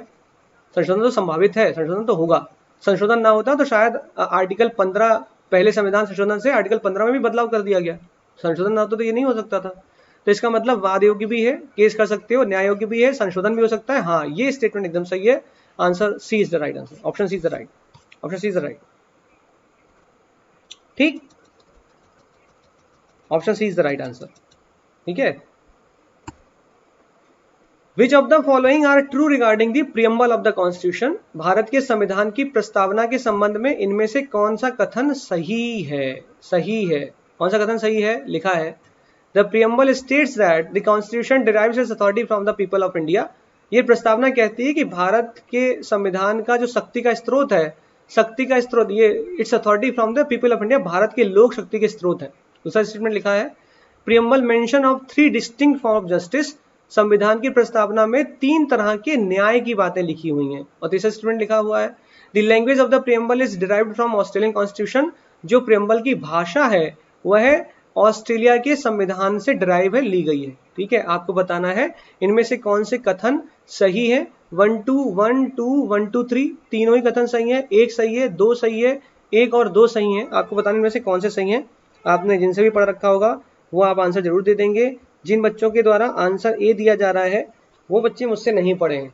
जिन बच्चों के द्वारा आंसर डी दिया जा रहा है वो मेरे शिष्य हैं, ठेठ भाषा में कहूँ तो चेले हैं, ऐसा। तो क्या सही आंसर दिख रहा है? ध्यान देना, प्रियम्बल मैंने आपसे बोला याद होनी चाहिए, we the people of India, ये आपको याद होना चाहिए। प्रियम्बल आपके इंटरव्यू में पूछी जाती है बहुत ज़्यादा। प्रस्तावना आपको याद होना चाहिए। प्रस्तावना जब पढ़ते हो तो आप प्रस्तावना के 4 घटक पढ़ते हो, जिन 4 घटकों में पहला घटक कहता है सोर्स ऑफ अथॉरिटी। संविधान में शक्ति का स्रोत किसे कहा गया? तो संविधान की प्रस्तावना की शुरुआत होती we the people of India having solemnly resolved to constitute India into, तो शुरुआत ही होती we the people of India से। तो इसका मतलब सोर्स ऑफ अथॉरिटी कौन है? पहला स्टेटमेंट एकदम सही है, भारत के लोग ही शक्ति के स्रोत हैं। सब कुछ भारत के लोगों के द्वारा होता है। भारत के लोग ही सुप्रीम कोर्ट में है, हाई कोर्ट में है, प्रधानमंत्री भारत का है, राष्ट्रपति भारत, सब कुछ भारत के लोग हैं, सब कुछ भारत का लोग, ठीक। दूसरा कहता है nature of the state. Preamble बताता है राज्य की प्रकृति कैसी है, तो राज्य की प्रकृति है सो से डर। राज्य की प्रकृति है सो से डर। कुछ लोगों को हो सकता है पहली बार तो समझ में आए, भद्दा लगे, टेंशन हो जाए, इरिटेशन हो, लेकिन मेरे से पढ़ने के बाद किताब खोल के देखना, प्रियम्बल में लिखा हुआ है we the people of India having solemnly resolved to constitute India into sovereign, social, secular, democratic republic। संविधान ने भारत की प्रकृति बताई है प्रस्तावना में, और लिखा है भारत एक संप्रभुत्व राज्य है, भारत एक सामाजिक राज्य है, भारत एक पंथ निरपेक्ष राज्य है, भारत एक लोकतंत्र है और भारत एक गणतंत्र है। ये प्रस्तावना में लिखा हुआ है। क्रम लिखा है सो से डर, sovereign, social, secular, democratic, Republic. संविधान की प्रस्तावना का तीसरा कंपोनेंट बताता है ऑब्जेक्टिव ऑफ द कॉन्स्टिट्यूशन। संविधान के उद्देश्य क्या है? जलेबी खाना। मैं हमेशा बताते रहता हूँ जलेबी खाना, जलेबी खाना। क्या है ऑब्जेक्टिव? क्या संविधान का? संविधान का ऑब्जेक्टिव है जस्टिस प्रोवाइड करना, लिबर्टी प्रोवाइड करना, इक्वलिटी प्रोवाइड करना, फ्रेटर्निटी प्रोवाइड करना और इंटीग्रिटी, अखंडता बना के रखना। इस संविधान का उद्देश्य है। उद्देश्य क्या है? न्याय, स्वतंत्रता, समानता, बंधुत्ववाद और अखंडता। और संविधान ऐसा करता भी तो है, जस्टिस प्रोवाइड करता है, सुप्रीम कोर्ट बैठा दिया, हाई कोर्ट बैठा दिया, आर्टिकल में मेंशन। लिबर्टी प्रोवाइड करता है, आर्टिकल 19 आपको दे रखा है, right to freedom of speech, association, assembly, movement, profession और रेजिडेंस। जाके जहां मनाए रहो, जहां मनाए घूमो, जहां मनाए जो खाओ, जो पियो, कोई नहीं रोक रहा। इक्वलिटी हाँ कर रखी, equality of status and opportunity. अगर आप पब्लिक एम्प्लॉयमेंट हो रहा है तो आपको इक्वलिटी ऑफ स्टेटस दिया गया, इक्वलिटी ऑफ अपॉर्चुनिटी दी गई है। ये बात अलग है कि हो सकता है उसको डाउट हो जाए कि आर्टिकल 16 में तो कुछ और लिखा हुआ है। ठीक है, वो एक्सेप्शन है, अपवाद है। आर्टिकल 16 का क्लॉज 4 जो रिजर्वेशन की बातें करता है वो अपवाद है। एफ फ्रेटर्निटी, बंधुत्ववाद की बातें लिखा हुआ, बंधुत्ववाद तो लिखा है, संविधान कह रहा है, उद्देश्य है उसका तो बंधुत्ववाद को बढ़ावा देना। और इंटीग्रिटी, अखंडता की बातें तो संविधान के अंतर्गत हो ही रही हैं। तो इसका मतलब ये संविधान का उद्देश्य है, जलेबी खाना। ये सीक्वेंस याद रखो। और आखिरी कंपोनेंट है प्रियम्बल का, जो कहता है कि do hereby adopt and enact this constitution on the date of 26 नवंबर 1949, 26 नवंबर 1949 को हम इस संविधान को अधिग्रहित करते हैं, अधिनियमित करते हैं। मतलब इस संविधान को हम ग्रहण कर रहे हैं, अधिनियमन कर रहे हैं, इनेक्टमेंट कर रहे हैं। इसका वो डेट क्या है? 26 नवंबर 1949। ये 4 कंपोनेंट आपको हमेशा प्रियम्बल में पढ़ने होते हैं। अगर मैं जल्दी बोल गया हूं तो आप किताब खोल के वीडियो को रिवाइज करना और फिर से सुनना कि मैंने क्या कहा, और किताब में प्रियम्बल को खोल के बैठना। जितने भी बच्चे लखनऊ यूनिवर्सिटी में पढ़ रहे हैं उनके लिए कह रहा हूँ कि किताब खोल के पढ़ना पूरा, ठीक, पूरा पढ़ना। फिर मेरे इस टॉपिक को देखना कि अच्छा इन्होंने ये बोला, देखता हूँ क्या लिखा है, जस्टिस, लिबर्टी, इक्वलिटी, फ्रेटर्निटी। तो वहां पे लिखा है जस्टिस, कैसा न्याय देना है? सामाजिक देना है, सोशल, पॉलिटिकल और इकोनॉमिकल। सामाजिक, आर्थिक और राजनीतिक न्याय की बातें करेगी। 3 तरह के न्याय की बातें की गई, एकदम सही लिखा है, 3 तरह का न्याय दिया गया, ठीक।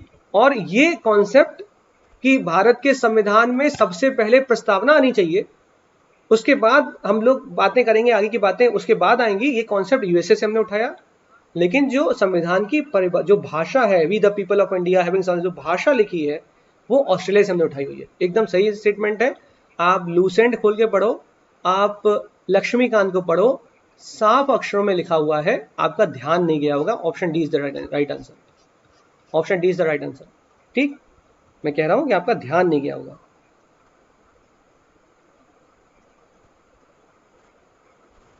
ठीक है, प्रियम्बल निपटा दिया हमने, आगे चल रहे हैं। आगे नेक्स्ट स्टेटमेंट, नेक्स्ट क्वेश्चन, अगला क्वेश्चन है which one of the following statement is correct. इनमें से कौन सा स्टेटमेंट सही है?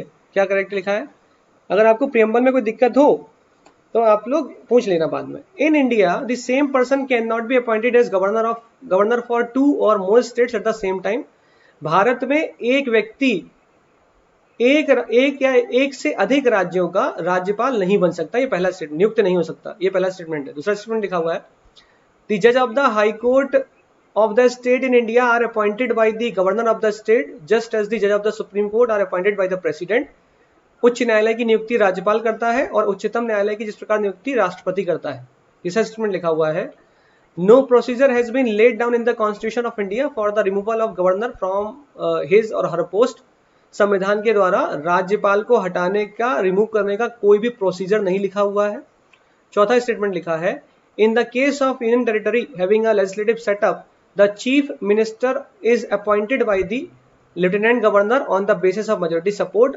लिखा है चौथा स्टेटमेंट, जो संघ क्षेत्र होते हैं, संघ राज्य क्षेत्र होते हैं, यूनियन टेरिटरी होते हैं, इनके मुख्यमंत्री की नियुक्ति वहां के लेफ्टिनेंट गवर्नर के द्वारा की जाती है। जैसे कि दिल्ली एक यूटी है, अरविंद केजरीवाल की नियुक्ति किसने करी? तो आप बजाज जी का नाम हो सकता है ले लेंगे, यहाँ के राज्यपाल जो उनके द्वारा की गई होगी। तो आपको बताना है कौन सा स्टेटमेंट करेक्ट है। और इंग्लिश वाले तो पढ़ ही पा रहे होंगे क्या लिखा हुआ है। तो कई बच्चों ने आंसर दिया है, सी की बाण लगा दी गई है।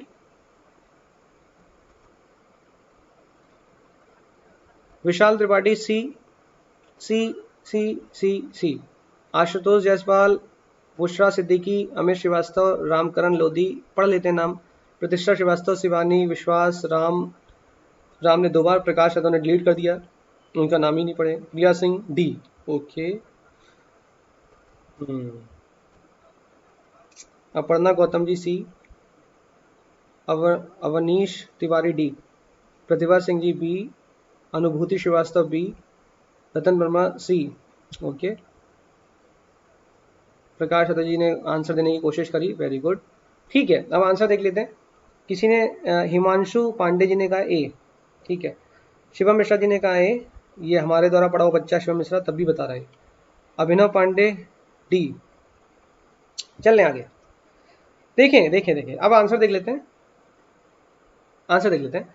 देखो 7वें संविधान संशोधन 7th कॉन्स्टिट्यूशनल अमेंडमेंट एक्ट में कहा गया कि भारत देश के किसी राज्य का राज्यपाल एक या एक से अधिक राज्यों का राज्यपाल हो सकता है। स्टेटमेंट ए तो सरासर गलत है, ठीक, हो सकता है। 7वां संविधान संशोधन इसीलिए हुआ। दूसरा लिखा हुआ है दी जो जज ऑफ हाई कोर्ट, भारत में जो हाई कोर्ट और सुप्रीम कोर्ट के जज हैं उनकी नियुक्ति प्रेसिडेंट करता है। दूसरा गलत हो गया, ठीक, क्योंकि यहाँ तो गवर्नर लिखा हुआ है हाई कोर्ट के लिए।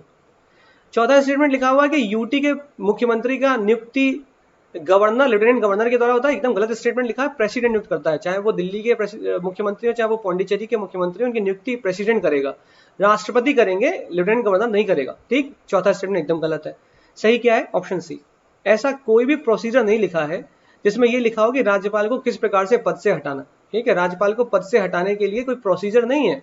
राज्यपाल का या तो कार्यकाल हो जाएगा तो हट लेंगे, इवन कार्यकाल कौन सा उसके लिए निर्धारित किया गया, इन जनरल आप लोग बोलते हो 5 साल, इन जनरल ऐसा बोलते हो, ऐसे थोड़ा निर्धारित किया गया कुछ भी, सामान्यता बोलते हो। वरना कौन उसको हटा सकता है? He till the pleasure of the president, राष्ट्रपति के प्रसाद पर्यंत तक कार्य करता है कौन? राज्यपाल, ठीक। Till the pleasure of the president, till the pleasure of the president, ठीक है। तो इसको याद रखना, option C is the correct answer. Next आगे चल रहे,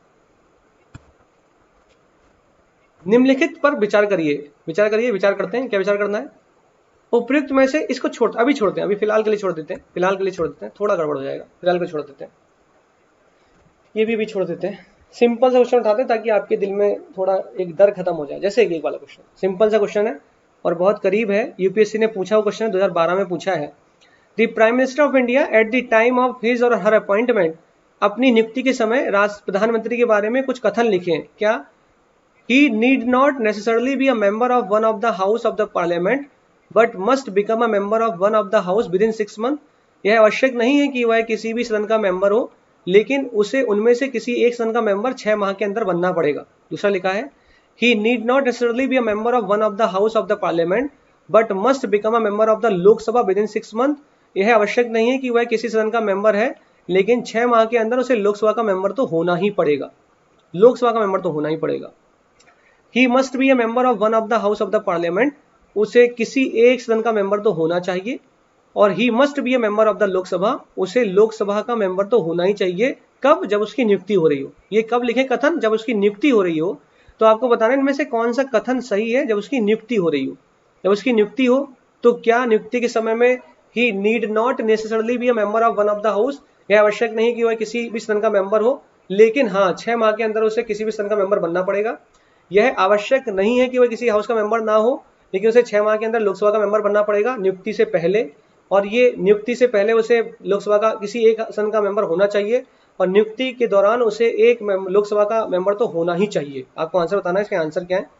कई बच्चों ने आंसर दिया है ए, मैं उनको ढूंढूंगा जो ए के अलावा कुछ और देना चाहते हैं जी। जैसे दिव्यांश भारद्वाज जी ने, मुझे लग रहा है इसका आंसर दिया किसी और का दिया है। दिव्यांश भारद्वाज जी ने इसका आंसर दिया बी, ओके। अपर्णा गौतम जी ने कहा है ए, ठीक है। ऋषभ कौशल, के.एम. पूजा, नीलम, श्रेयस गुप्ता, सुचिता, ऋषभ कौशल, कशिश कौशल, सुमित प्रजापति, ठीक है। इन सब के आंसर आ रहे हैं। आदित्य प्रताप सिंह, रवि सिंह ने कहा आ, निखिलेश उपाध्याय ए, ठीक। सबको रटा हुआ है, इसका मतलब कोई गलत नहीं बताना चाह रहा। ध्यान रखना, इसको मैं फिर से बोल देता हूँ कि भारत देश का जो प्रधानमंत्री है उसके बारे में हमेशा से ये याद रखना है आपको कि भारत देश के प्रधानमंत्री को नियुक्ति के दौरान, उसकी नियुक्ति प्रेसिडेंट प्राइम मिनिस्टर को नियुक्त कर रहा है, प्रेसिडेंट अपॉइंट कर रहा है। किसको? प्राइम मिनिस्टर को। और ऐसा कहाँ लिखा? आर्टिकल 75 में लिखा हुआ, prime minister shall be appointed by the president. Bharat का प्रधानमंत्री राष्ट्रपति के द्वारा नियुक्त होगा, अपॉइंट किया जाएगा। ध्यान रखना, भारत के प्रधानमंत्री का चुनाव नहीं होता, उसका इलेक्शन नहीं हो रहा, नियुक्ति हो रही है, अपॉइंटमेंट हो रहा है। ठीक है, हो सकता है एक दिन आपको ये स्टेटमेंट लिखा रहे कि क्या प्राइम मिनिस्टर का चुनाव होता है? ना ना ना, नियुक्ति होती है, नियुक्ति होती है, नियुक्ति होती है। कौन नियुक्ति करता है? राष्ट्रपति नियुक्ति करता है। कहाँ लिखा है? आर्टिकल 75 में लिखा हुआ है। ठीक, वह व्यक्ति जो भारत का प्रधानमंत्री बनता है उसकी दो शर्तें जो सामान्यतः आपको याद कराई जाती है। पहली कि वह नियुक्ति, जब उसकी नियुक्ति हो उस दिन भारत का कोई भी व्यक्ति प्रधानमंत्री बन सकता है। बस शर्त यह है कि उसे नियुक्ति के उपरांत 6 माह के अंदर किसी भी सदन का मेंबर होना होगा, चाहे तो लोकसभा का और चाहे तो राज्यसभा का। सही आंसर क्या है? Option A. यह आवश्यक बिल्कुल नहीं है कि नियुक्ति होगी तो उससे पहले उसे लोकसभा का मेंबर होना पड़ेगा, बिल्कुल आवश्यक नहीं। वो व्यक्ति चाहे तो लोकसभा का चाहे तो राज्यसभा का मेंबर 6 माह के अंदर बन जाए अपनी नियुक्ति के उपरांत। अगर वो नहीं है मेंबर तो, अगर मेंबर है तो अच्छी बात है। इसका मतलब भारत देश का प्रधानमंत्री किसी भी सदन का मेंबर हो सकता है, चाहे तो लोकसभा का और चाहे तो राज्यसभा का। अगर आपसे पूछ लिया जाए कि भारत देश के प्रधानमंत्री को लोकसभा का ही मेंबर होना चाहिए, बिल्कुल गलत है। वो राज्यसभा से भी हो सकता है, वो लोकसभा से भी हो सकता है। हाँ, जहां वह मेंबर होगा वोटिंग वो वहीं कर सकता है। यहाँ ये ऐसा नहीं कि मनमोहन सिंह जी राज्यसभा में बैठा करते थे, वोटिंग करने लोकसभा आ रहे हैं, हम तो प्रधानमंत्री हैं, घूमते हुए चले आ रहे, वोटिंग यहाँ करेंगे, हमारी मर्जी, ऐसा नहीं हो सकता। जहां का मेंबर होगा वहां वोटिंग करेगा। ठीक, ये शर्त है, ये याद रखो। बाकी इंदिरा गांधी, मनमोहन सिंह और HD देवगौड़ा के साथ गुलजारी लाल नंदा, ये लोग राज्यसभा के मेंबर रहते हुए भारत के प्रधानमंत्री बने। ठीक है, राज्यसभा के मेंबर रहते हुए भारत के प्रधानमंत्री बने। नाम याद रखो इन तीनों के, जो मैंने नाम बोल दिए। राज्यसभा के मेंबर होते हुए भारत के प्रधानमंत्री बने हैं, राज्यसभा के मेंबर थे, मतलब लोकसभा के मेंबर नहीं थे। जरूरी नहीं कि लोकसभा से हो। लिखा हुआ है, in the constitution of India promotion of international peace and security is included in. अंतरराष्ट्रीय शांति की बातें और सुरक्षा की बातें कहां पर की गई हैं? संविधान की प्रस्तावना में की गई हैं, राज्य के नीति निर्देशक तत्वों में की गई है, फंडामेंटल ड्यूटी मूल कर्तव्य मौलिक कर्तव्यों में की गई है, 9वें शेड्यूल 9th अनुसूची में की गई है। आपको बताना है कि इंटरनेशनल पीस की बात कहाँ की गई, संविधान में कहाँ पे की गई है, ये आपको बताना है कहाँ पे की गई।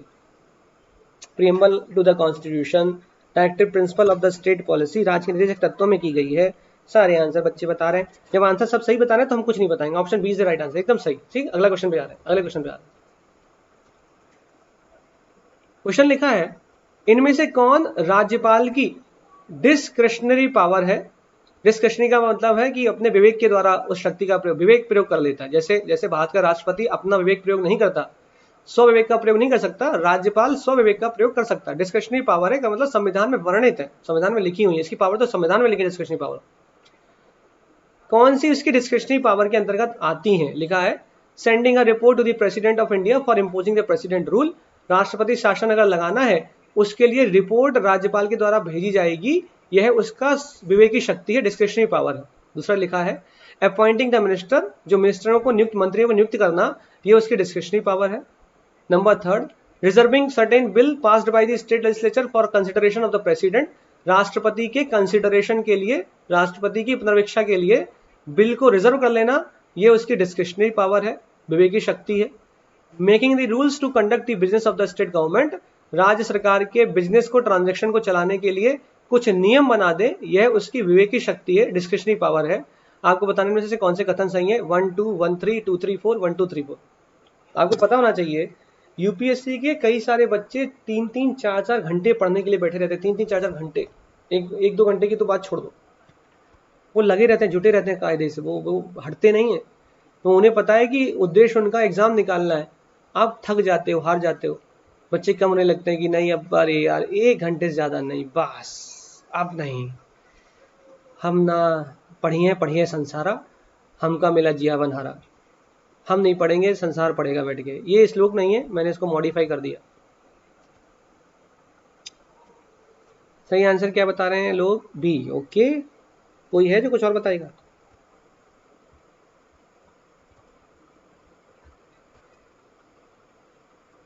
यास्मीन सिंह जी ने कहा आर्टिकल 50। बेटा आर्टिकल 50 नहीं है, वो आर्टिकल 51 है। इसको सही करो। आर्टिकल 51 जो आपने इससे पहले वाला प्रश्न बोला उसका आंसर आर्टिकल 51 है, 50 नहीं है। किरण त्रिपाठी आर्टिकल 51, ठीक है 51 आर्टिकल, ओके वेरी गुड। चलें आगे। सही आंसर है इसका सही आंसर है B, option is B is the right answer. कौन कौन सा? 1 राष्ट्रपति को रिपोर्ट देना तब जब प्रेसिडेंट रूल लगाना हो, और 3 कोई बिल रिजर्व कर लेना, ये उनके डिस्क्रिशनरी पावर में आता है, उसके विवेकी शक्ति के अंतर्गत आता है। आपको राज्यपाल के डिस्क्रिशनरी पावर को रटना होगा, आप समझ नहीं सकते, उसके डिस्क्रिशनरी पावर को रटना होगा। यही वह कंडीशन है जहां पर राज्यपाल राष्ट्रपति से अधिक शक्तिशाली है। यही वो कंडीशन है जहां पे भारत देश के राज्य का राज्यपाल भारत देश के राष्ट्रपति से शक्तिशाली है, क्योंकि भारत देश के राष्ट्रपति के पास उसकी डिस्क्रिशनरी पावर है ही नहीं, जबकि राज्यपाल के पास कॉन्स्टिट्यूशन में लिखी हुई है, संविधान लिखता है, संविधान में लिखी हुई है। ठीक है, चलिए next next next next next. मैंने सोचा था कि मैं ये पढ़ाऊंगा, जैसे किसी बच्चे ने 50 बोल दिया था, 51 में इसको दिखा देता हूँ। जैसे आर्टिकल 51 में ये लिखा, आर्टिकल 51 में लिखा है कि राज्य अंतरराष्ट्रीय शांति, इंटरनेशनल पीस, डीपीएसपी है ये, और सुरक्षा की अभिवृद्धि का, राष्ट्रों के बीच न्याय संगत और सम्मानपूर्ण संबंधों को बनाए रखने का, संगठित लोगों के एक दूसरे से व्यवहारों में अंतरराष्ट्रीय विधि और संधि बाध्यताओं के प्रति आदर बढ़ाने का, तथा अंतरराष्ट्रीय विवादों की मध्यस्थता द्वारा निपटाने के लिए प्रोत्साहन देने का प्रयास करेगा। तो ये अंतरराष्ट्रीय शांति और सुरक्षा की बातें आर्टिकल 51 में की गई। 50 में तो 50-50 है, 50-50 क्या है? जेई साहब मतलब जुडिशियल और एग्जीक्यूटिव के बीच में शक्ति का पृथक्करण कर दो, 50-50 बांट, आधा आधा बांट दो। According to the constitution of India which of the following are fundamental for the governance of the country, इनमें से कौन संविधान के अनुसार फंडामेंटल है for the governance of the country, governance of the country या गवर्नेंस ऑफ द स्टेट, राज्य के शासन को चलाने के लिए यह मूल है, ऐसा किसके लिए कहा गया? फंडामेंटल राइट के लिए कहा गया, फंडामेंटल ड्यूटी के लिए कहा गया, directive principle of state policy राज्य के निर्देशक तत्वों के लिए कहा गया, या फिर फंडामेंटल राइट और फंडामेंटल ड्यूटी दोनों के लिए कहा गया? आपको बताना है ये कहाँ पे कहा गया है कि ये जो हैं, चाहे वो मौलिक अधिकार हो, चाहे वो मूल कर्तव्य हो, चाहे वो राज्य के निर्देशक तत्व हो, या फिर मौलिक अधिकार और मूल कर्तव्य दोनों को ही राज्य के शासन को चलाने के लिए मूल जरूरी कहा गया, कि राज्य के शासन के चलाने के लिए मूल है, गवर्नेंस है, for the fundamental for the governance of the country. ऐसा किसके लिए कहा गया? आपको आंसर बताना है, आपको आंसर बताना है। अमन मिश्रा जी ने कहा है डी, वीरेंद्र यादव ने कहा है डी, तुक्का मार रहे हैं ये, इन्होंने नहीं पढ़ा, ये तुक्का मार रहे हैं, मैं बता रहा हूँ तुक्का मार रहे हैं।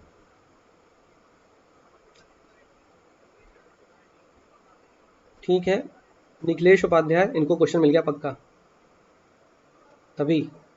वैभव पांडे वेरी गुड। सुमित प्रजापति, बेटा आपने पढ़ा नहीं है, आपने तुक्का मारा है। अमन मिश्रा आपने भी नहीं पढ़ा है, ठीक है कोई बात नहीं, तुक्का मारना भी इज गुड, लेकिन हर जगह नहीं। यहाँ मार लिया, पेपर में मत मारना, पेपर में मारोगे तो दिक्कत हो जाएगी। 102 लोगों में जिन लोगों ने लाइक नहीं किया वो लाइक करके जरूर जाएंगे, रुकेंगे कतई नहीं। मैं बीच में बोलता नहीं हूँ, मुझे मतलब मैं भूल जाता हूँ कि ऐसे बोलना होता है। निखिलेश उपाध्याय जी कह रहे हैं आपने पढ़ाया गुरुजी, वेरी गुड, सही आंसर है सी, ऑप्शन सी। ठीक है, option C is the right answer. राज्य के नीति निर्देशक तत्व, जिन लोगों के द्वारा डी मारा जा रहा है वो बिल्कुल विशेष ध्यान दें। राज्य के नीति निर्देशक तत्वों में डीपीएसपी में ये लिखा हुआ है, खासकर आर्टिकल 37 ये खुद बोलता है, आर्टिकल 37 खोलना, वहां क्लॉज 1 लिखा है कि these are non justifiable in nature, न्याय संगत नहीं है, और इसका क्लॉज 2 लिखा है these are fundamental in the governance of the state, राज्य के शासन को चलाने के लिए मूल हैं। ये क्या है? राज्य के नीति निर्देशक तत्व। राज्य को अपनी नीतियां बनाने से पहले इन निर्देशों में दिए हुए तत्वों को पढ़ना चाहिए। राज्य नीतियां बनाना चाहता है तो उससे पहले इन निर्देशों को जो दिखे हैं article 36, 37, 38, 39, 40, organisation of panchayat, 41, 42, 43, 44, uniform civil code, अगर वो ऐसा कोई कानून बना रहा है तो उससे पहले इन निर्देशों को पढ़ना चाहिए, इन निर्देशों के थ्रू जाना चाहिए, क्योंकि वास्तविकता में ये डीपीएसपी वेलफेयर स्टेट, राज्य का लोक कल्याणकारी राज्य की भावना के अंतर्गत रखे गए हैं, जो कि फंडामेंटल है for the governance of the country. ठीक है, सही आंसर ऑप्शन सी। ठीक, सही आंसर ऑप्शन सी, सही आंसर ऑप्शन सी। डी नहीं है, कतई नहीं है, डी कतई नहीं है, डी कतई नहीं है, डी कतई नहीं है, डी कतई नहीं, डी कतई नहीं है। अच्छा चलो ये कर लो, वेरी गुड, कर डालो, खत्म कर दो। इन इंडिया, भारत में, if religious community is given the status of national minority, अगर भारत में किसी रिलीजियस सेक्ट या कम्युनिटी को अगर उसको माइनॉरिटी अल्पसंख्यक का दर्जा दे दिया जाए, what special advantage it is entitled to, कौन से स्पेशल एडवांटेज उसको मिलेंगे। लिखा है it can establish and administer exclusive education institute, उसको एक ये अधिकार मिल जाएगा कि वह अपना एक ऐसा संस्था, शैक्षिक संस्था की स्थापना कर सकता है, शैक्षिक संस्था की स्थापना कर सकता है, उसके प्रशासन को चला सकता है। The president of India automatically nominate a representative of the community to the Lok Sabha, जैसे इसको एक अल्पसंख्यक बनाया जाएगा वैसे ही राष्ट्रपति उसमें से किसी एक को लोकसभा में नॉमिनेट कर देगा, मनोनीत कर देगा। और तीसरा, it can drive benefit from the prime minister 15 point programme, जैसे ही वह अल्पसंख्यक बनेगा वह प्रधानमंत्री के जो 15 सूत्रीय कार्यक्रम है उसके अंतर्गत आ जाएगा, 15 सूत्रीय कार्यक्रम के अंतर्गत आ जाएगा अगर वह माइनॉरिटी अल्पसंख्यक बनता है। आपको बताना है कौन से स्टेटमेंट सही है, ओनली 1 2 3 1 3 1 2 3, आपको बताना आंसर कौन सा सही है। किसी ने बताया ऑप्शन सी इज करेक्ट, किसी ने बताया है ऑप्शन सी, वेरी गुड। लालमणि कुमार जी देर में आए हैं शायद, ऐसा मुझे लगता है, मैं गलत हो सकता हूँ। सुचि रावत जी लगातार बने हुए हैं, बच्चे पढ़ने वाले हैं, बिल्कुल नहीं रुक रहे हैं। आशुतोष जायसवाल जी ने ए कहा है, विशाल त्रिपाठी जी ने ए कहा है, वेरी गुड, क्योंकि उन्हें कोई एक ऑप्शन नहीं पता है तभी तो ये कहा होगा। गौरव, वैभव पांडे जी बफर बिल्कुल नहीं कर रहा, एकदम सही चल रहा है। ओके, सिंपी सिंह जी ने यही कहा है, लगातार बैठी हुई हूँ, पढ़ रही बेचारी, सारे बच्चे पढ़ रहे हैं। अपूर्वा झा जी भी, हम भी हैं, वेरी गुड, ठीक। वो मूवी देखी ना, उसको कहता हाउ इज द जोश, तो ये सबका लो हो रखा है, हाई नहीं है शुरू से। लालमणि कुमार जी शुरू से, वेरी गुड वेरी गुड। सुचि रावत जी ने कहा ए, वेरी गुड। जिन लोगों ने कहा है ए वो गलत हैं, दो पहला स्टेटमेंट सही है। जिन लोगों ने कहा बी वह गलत है क्योंकि दूसरा स्टेटमेंट गलत है। जिन लोगों ने कहा है डी वह गलत है, सही आंसर है सी, 1 and 3 is the right answer. ठीक है, 1 and 3 statement is the right, क्योंकि आर्टिकल 30 ये शक्ति देता है कि अगर किसी को माइनॉरिटी अल्पसंख्यक का दर्जा दे दिया गया तो वह अपने शैक्षिक संस्थान को स्टैब्लिश करने का, उसके प्रशासन को चलाने का हकदार होगा। आर्टिकल 30 में साफ साफ लिखा हुआ, साफ साफ लिखा माइनॉरिटी के लिए। ये हाँ, ये आपको नहीं पढ़ाया मैंने, इसलिए आपको याद करना पड़ेगा कि जैसे ही वो एक अल्पसंख्यक बनेगा वह प्रधानमंत्री के 15 सूत्रीय प्रोग्राम के अंतर्गत, जो कि अल्पसंख्यक के लिए लाया गया है, उसके अंतर्गत आ जाता है। ठीक, सही आंसर है सी, 1 and 3। ठीक, बाकी ये प्रोविजन कुछ नहीं है, ये कहीं पे नहीं लिखा है कि नॉमिनेट करेंगे, कुछ नहीं लिखा है, फर्जी है, इसमें कुछ नहीं लिखा। नेक्स्ट क्वेश्चन, बहुत ही बढ़िया क्वेश्चन, मजा आ जाएगा लगा के। इनमें से कौन से मौलिक अधिकार, फंडामेंटल राइट सिर्फ भारतीयों के लिए, भारतीयों के लिए। पहला लिखा है धर्म, मूलवंश, जाति, लिंग या जन्म स्थान के आधार पर विभेद का प्रतिषेध, मतलब prohibition on discrimination on the ground of religion, race, caste, sex और प्लेस ऑफ बर्थ। दूसरा लिखा है लोक नियोजन के विषय में अवसर की समानता, right to equal opportunity in the public employment. तीसरा लिखा है विचार, अभिव्यक्ति, शांतिपूर्ण सम्मेलन, निर्बाध विचरण, निवास और संघ बनाने की स्वतंत्रता, मतलब freedom of speech, association, movement, residence, profession and assembly. प्राण एवं दैहिक स्वतंत्रता का संरक्षण, right to life and personal liberty. आपको बताना है इनमें से कौन से ये हैं जो सिर्फ भारतीयों को मिले हैं, फंडामेंटल राइट है, सिर्फ भारतीयों के लिए हैं। एलियन व्यक्ति जो स्पेस से उतर रहा है या फिर कोई विदेशी, उसके ऊपर ये लागू नहीं होते, ऐसा कुछ। देखा, हमारे बच्चे तगड़े हैं, वहां छूटते आंसर देते हैं, 15 16 19 29 30 खत्म कर देते हैं उठा के, रुकते नहीं कतई।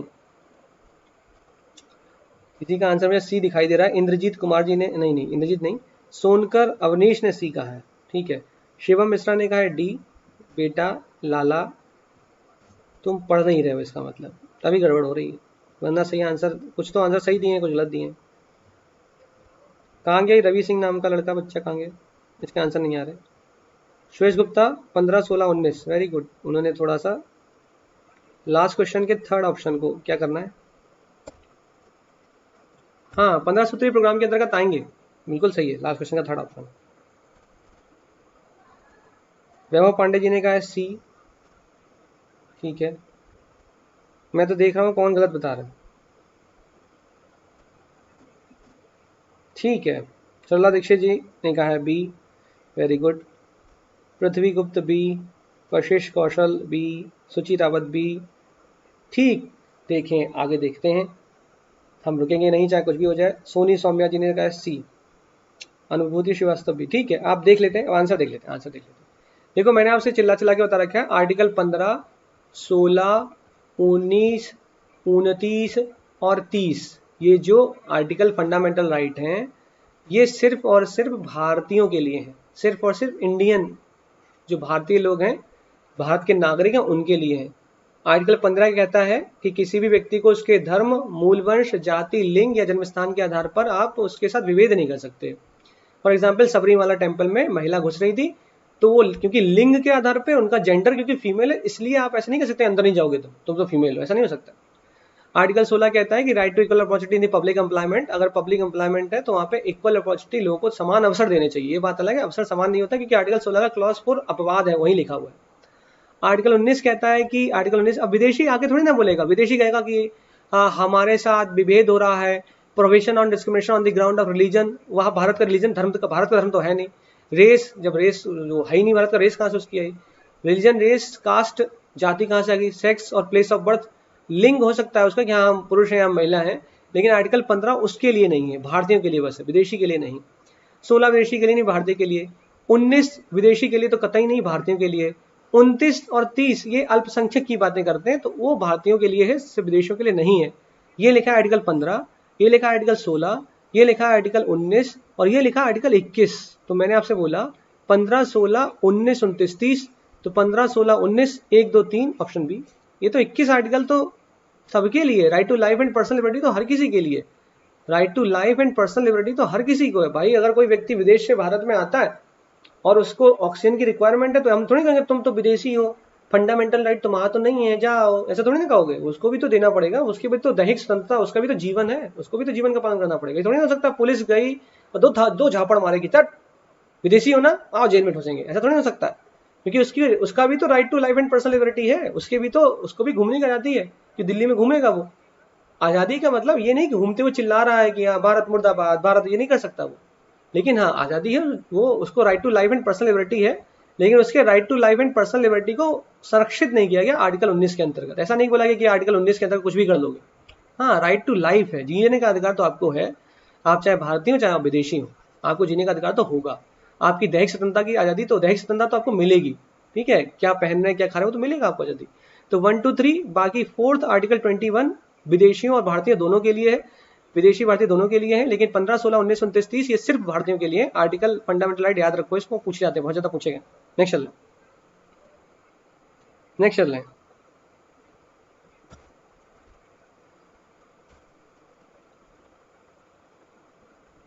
स्तुति श्रीवास्तव जी ने कहा है सर लखनऊ को LKO लिखते हैं तो BSB क्या है, हमें खुद नहीं पता। नहीं पता बेटा, पता तो बता देते। भारत सुरक्षा बल तो नहीं गई। निम्नलिखित कथनों पर विचार करिए। क्या कथन है कि भारतीय संविधान में मूल अधिकारों को शामिल करने के लिए नेहरू रिपोर्ट में समर्थन किया गया था। दूसरा, भारतीय संविधान भाग 3 में राज्य को परिभाषित किया गया है। आपको बताना है कि इनमें से कौन से उत्तर सही हैं। भारतीय संविधान में मूल अधिकारों को शामिल करने के लिए नेहरू रिपोर्ट में समर्थन किया गया था और भारतीय संविधान के भाग 3 में पार्ट 3 में स्टेट को डिफाइन किया गया है। आपको बताना है कौन से स्टेटमेंट सही है। 1, 2, 1, 2, नाइदर 1 नॉट 2। आपको आंसर बताना है कौन से सही है।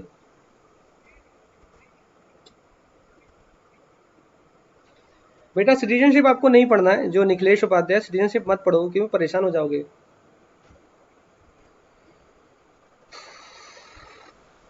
सही सही सही। कुछ बच्चे बता रहे हैं सी, कुछ बच्चे बता रहे हैं बी, कुछ बच्चे बता रहे हैं ए। जो सी कह रहे हैं एकदम सही, ऑप्शन सी इज राइट। जो ए बता रहे हैं गलत, जो बी बता रहे हैं गलत, जो डी गलत। क्यों सी वाले क्यों सही है? नेहरू रिपोर्ट 10 अगस्त 1928 को आई और नेहरू रिपोर्ट जब 10 अगस्त 1928 को आई, मोतीलाल नेहरू इसके अध्यक्ष थे नेहरू रिपोर्ट के। ये नेहरू रिपोर्ट भारत में संविधान के मसौदे को तैयार करने का पहला प्रयास था। भारत में पहली बार संविधान को तैयार करने का प्रयास किया गया। ठीक, ये वही नेहरू रिपोर्ट है जहां पर पहली बार फंडामेंटल राइट मौलिक अधिकारों की चर्चा की गई, जिसके अंतर्गत महिलाओं को अधिकार देना, एसोसिएशन, शांतिपूर्ण तरीके से एसोसिएशन संगठन बनाना, यूनिवर्सल एडल्ट फ्रेंचाइज देना, मतलब एक मत अधिकार, एक जो मताधिकार होता है उसको प्रोवाइड कराना। इन सारे फंडामेंटल राइट की बात नेहरू रिपोर्ट के अंतर्गत की गई थी, ये फंडामेंटल राइट को सपोर्ट करता था। Option 1 is 100% true. ऑप्शन 2 लिखा है पार्ट 3 में राज्य का प्रोविजन क्या है, एकदम किया गया है। आर्टिकल 12 में लिखा है, चिल्ला चिल्ला के लिखा है, आर्टिकल 12 में लिखा है राज्य। राज्य क्या होगा, राज्य सब कुछ है, राज्य केंद्र भी है, राज्य संसद भी है, राज्य भारत सरकार भी है, राज्य राज्य सरकार भी है, राज्य सब कुछ है, सब कुछ राज्य के अंतर्गत ही आ रहा है। तो आर्टिकल 12 डिफाइन करता है राज्य को। ठीक, आगे चल रहे हैं, आगे चल रहे हैं। नेक्स्ट क्वेश्चन, नेक्स्ट प्रश्न, article 13 rule of law. Very good. Dev Yadav ji ने कहा है कि राज्य को दोनों ही पार्ट में डिफाइन किया गया, बहुत अच्छी बात है। पार्ट 3 में आर्टिकल 12 में और पार्ट 4 में आर्टिकल 36 में। वेरी गुड, क्या हुआ है?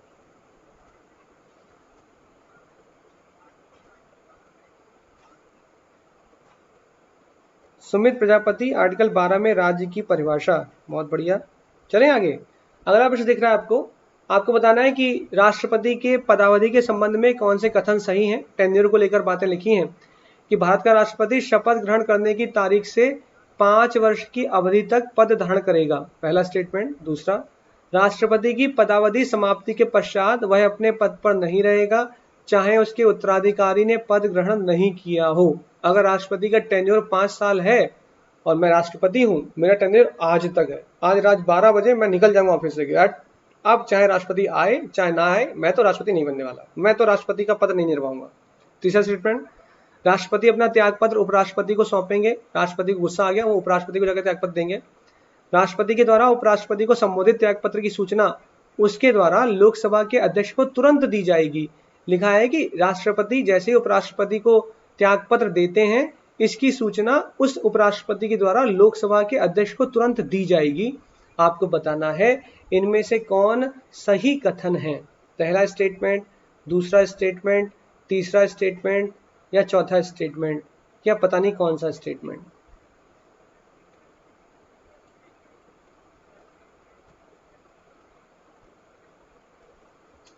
ठीक है, सबका आंसर सही आ रहा है। पूजा कुमारी जी ने बस ए लिख दिया है, बाकी लोगों ने सी लिखा है, कुछ लोगों ने डिलीट कर दिया है लेकिन सी लिखा है। ठीक है, वेरी गुड।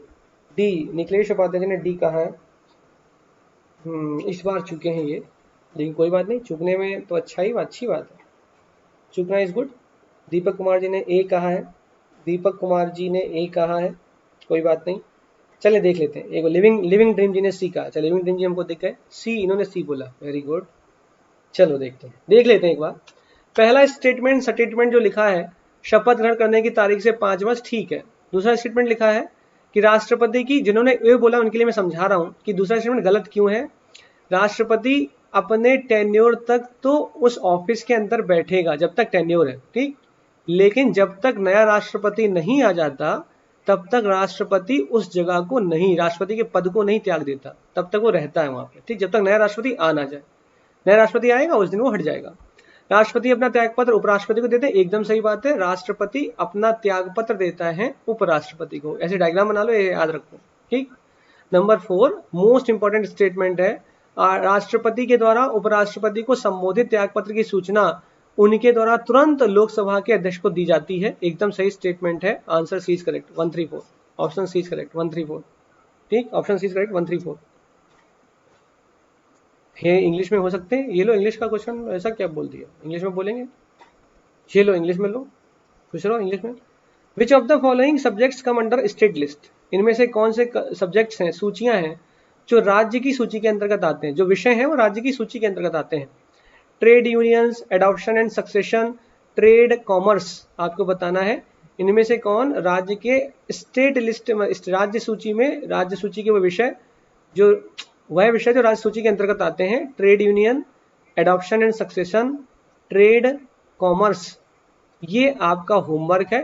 2 मैंने इसके बाद सॉल्यूशन ले रखा है। आपका होमवर्क क्या है, आप शेड्यूल 7 के अंतर्गत जो लिस्ट है ना, यूनियन लिस्ट, स्टेट लिस्ट और कॉन्करेंट लिस्ट, इनको जरूर पढ़ना, इनको जरूर देखना, और खासकर हेल्थ वाले कुछ सब्जेक्ट होंगे, प्लानिंग का सब्जेक्ट होगा, सैनिटेशन का सब्जेक्ट होगा, एजुकेशन का सब्जेक्ट होगा, इनको जरूर देख के लिख लेना कि बैंकिंग कहाँ पे है, शेयर होल्डिंग कहाँ पे है, गैम्बलिंग, जुआ खेलना, ये कहाँ पे, किसके अधिकार क्षेत्र में आता है, गैम्बलिंग कहाँ पे, इलेक्ट्रिसिटी कहाँ पे है, रेलवे कहाँ पर है, जरूर देख लेना। क्योंकि प्रश्न ये मैं आपको होमवर्क के रूप में दे रहा हूँ। होमवर्क 2 मैंने आपको सोल्यूशन दे रखा है, इसके आगे सोल्यूशन लिखा हुआ है, ये आते हैं, एक बार देख लेना। ठीक, मैं इंग्लिश में क्वेश्चन देख लेता हूँ, कहीं मिल रहा हो तो मैं इंग्लिश वाला देख ले, खत्म हो गया, सॉरी मैंने शुरू में क्वेश्चन इंग्लिश में कराए थे, लेकिन क्या कर सकते हैं। आखिरी क्वेश्चन कर लो, आज का आखिरी प्रश्न है, आज का आखिरी प्रश्न है। निम्नलिखित में से किसकी नियुक्ति भारत के राष्ट्रपति के द्वारा की जाती है? अंतिम प्रश्न है ये आज का। दो ये 50 प्रश्न कंप्लीट हुए नहीं है, लेकिन क्योंकि 2 घंटे हो जाएंगे, परेशान हो जाएंगे। निम्नलिखित में से किसकी नियुक्ति भारत के राष्ट्रपति के द्वारा की जाती है? संघ राज्य क्षेत्र के मुख्यमंत्री की, पहला स्टेटमेंट। अनुसूचित जाति एवं अनुसूचित जनजाति के आयोग के अध्यक्ष, वित्त आयोग के अध्यक्ष, नीति आयोग के उपाध्यक्ष। आपको बताना है कि किसकी नियुक्ति राष्ट्रपति के द्वारा होती है। केवल 3, 2 3, 1 2 3, 1 2 3 4। आखिरी प्रश्न है ये आज का।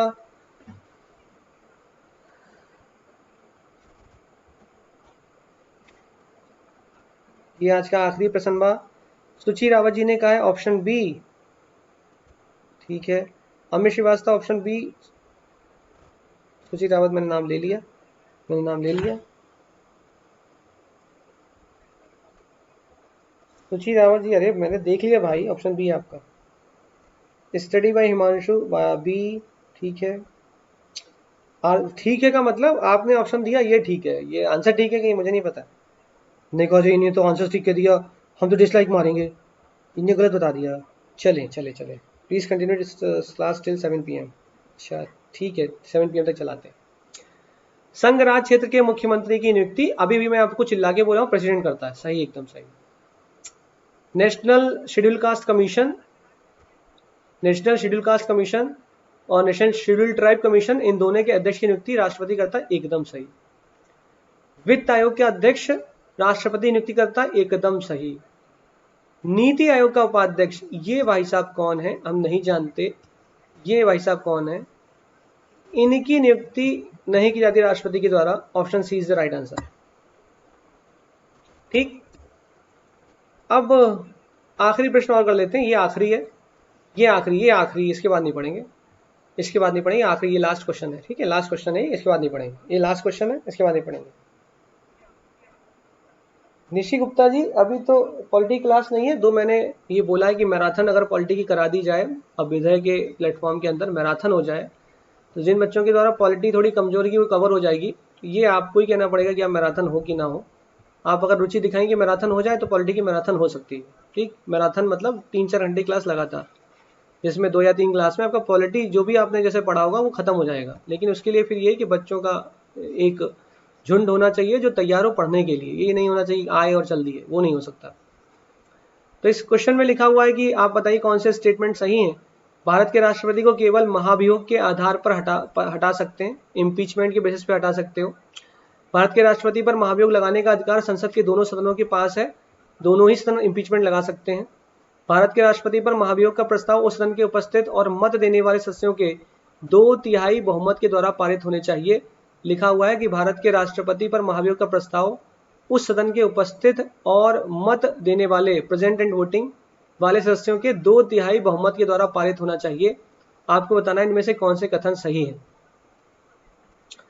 कुछ लोगों ने बोला है ऑप्शन डी, क्योंकि Nishi Gupta ji very good, article 61 impeachment, very good.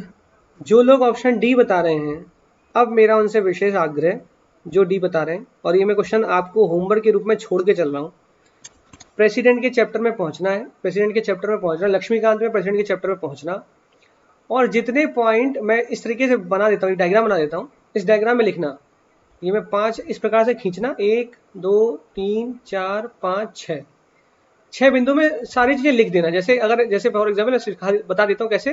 जैसे मैं लिख दूंगा आर्टिकल 61, आर्टिकल 61 कहता है राष्ट्रपति का impeachment on the violation of the constitution, संविधान के उल्लंघन के आधार पर, यही लिख दूंगा मैं। ठीक, दूसरा स्टेटमेंट में लिख दूंगा कि राष्ट्रपति का इम्पीचमेंट के बारे में कि Lok Sabha as well as Rajya Sabha दोनों सदनों से आ सकता है, चाहे तो लोकसभा ये प्रस्ताव लेकर आ जाए, चाहे तो राज्यसभा लेकर आ जाए प्रस्ताव, लेकिन शर्त है कि 1/4 मेंबर उस हाउस के इस पे अनुमोदन करें, साइन करके दें, या और साथ में 14 डेज का एक प्रायर नोटिस राष्ट्रपति के पास जाएगा, राष्ट्रपति के पास पहुंचेगा।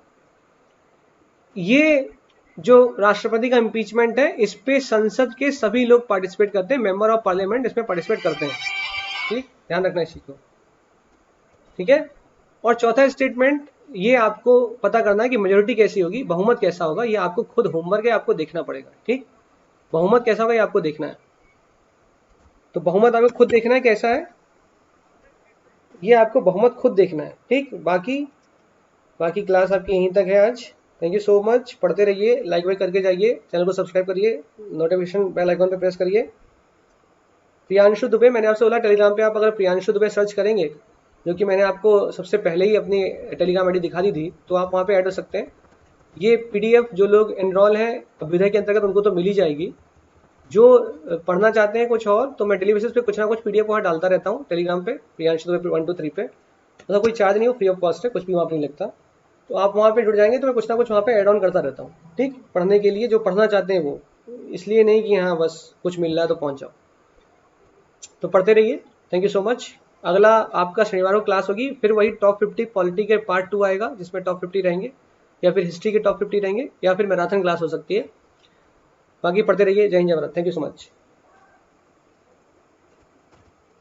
सरला दीक्षित जी, इसका आंसर आपको खुद ढूंढना है, मैंने कहा इसको आंसर आपको खुद ढूंढना है। ये कुछ बच्चों ने डी ऑप्शन बता दिया, खुद ढूंढना है कि इम्पीचमेंट के में कितना बहुमत चाहिए, 2/3 प्रेजेंटेड वोटिंग है या 2/3 full total strength of the house, ये खुद ढूंढना है।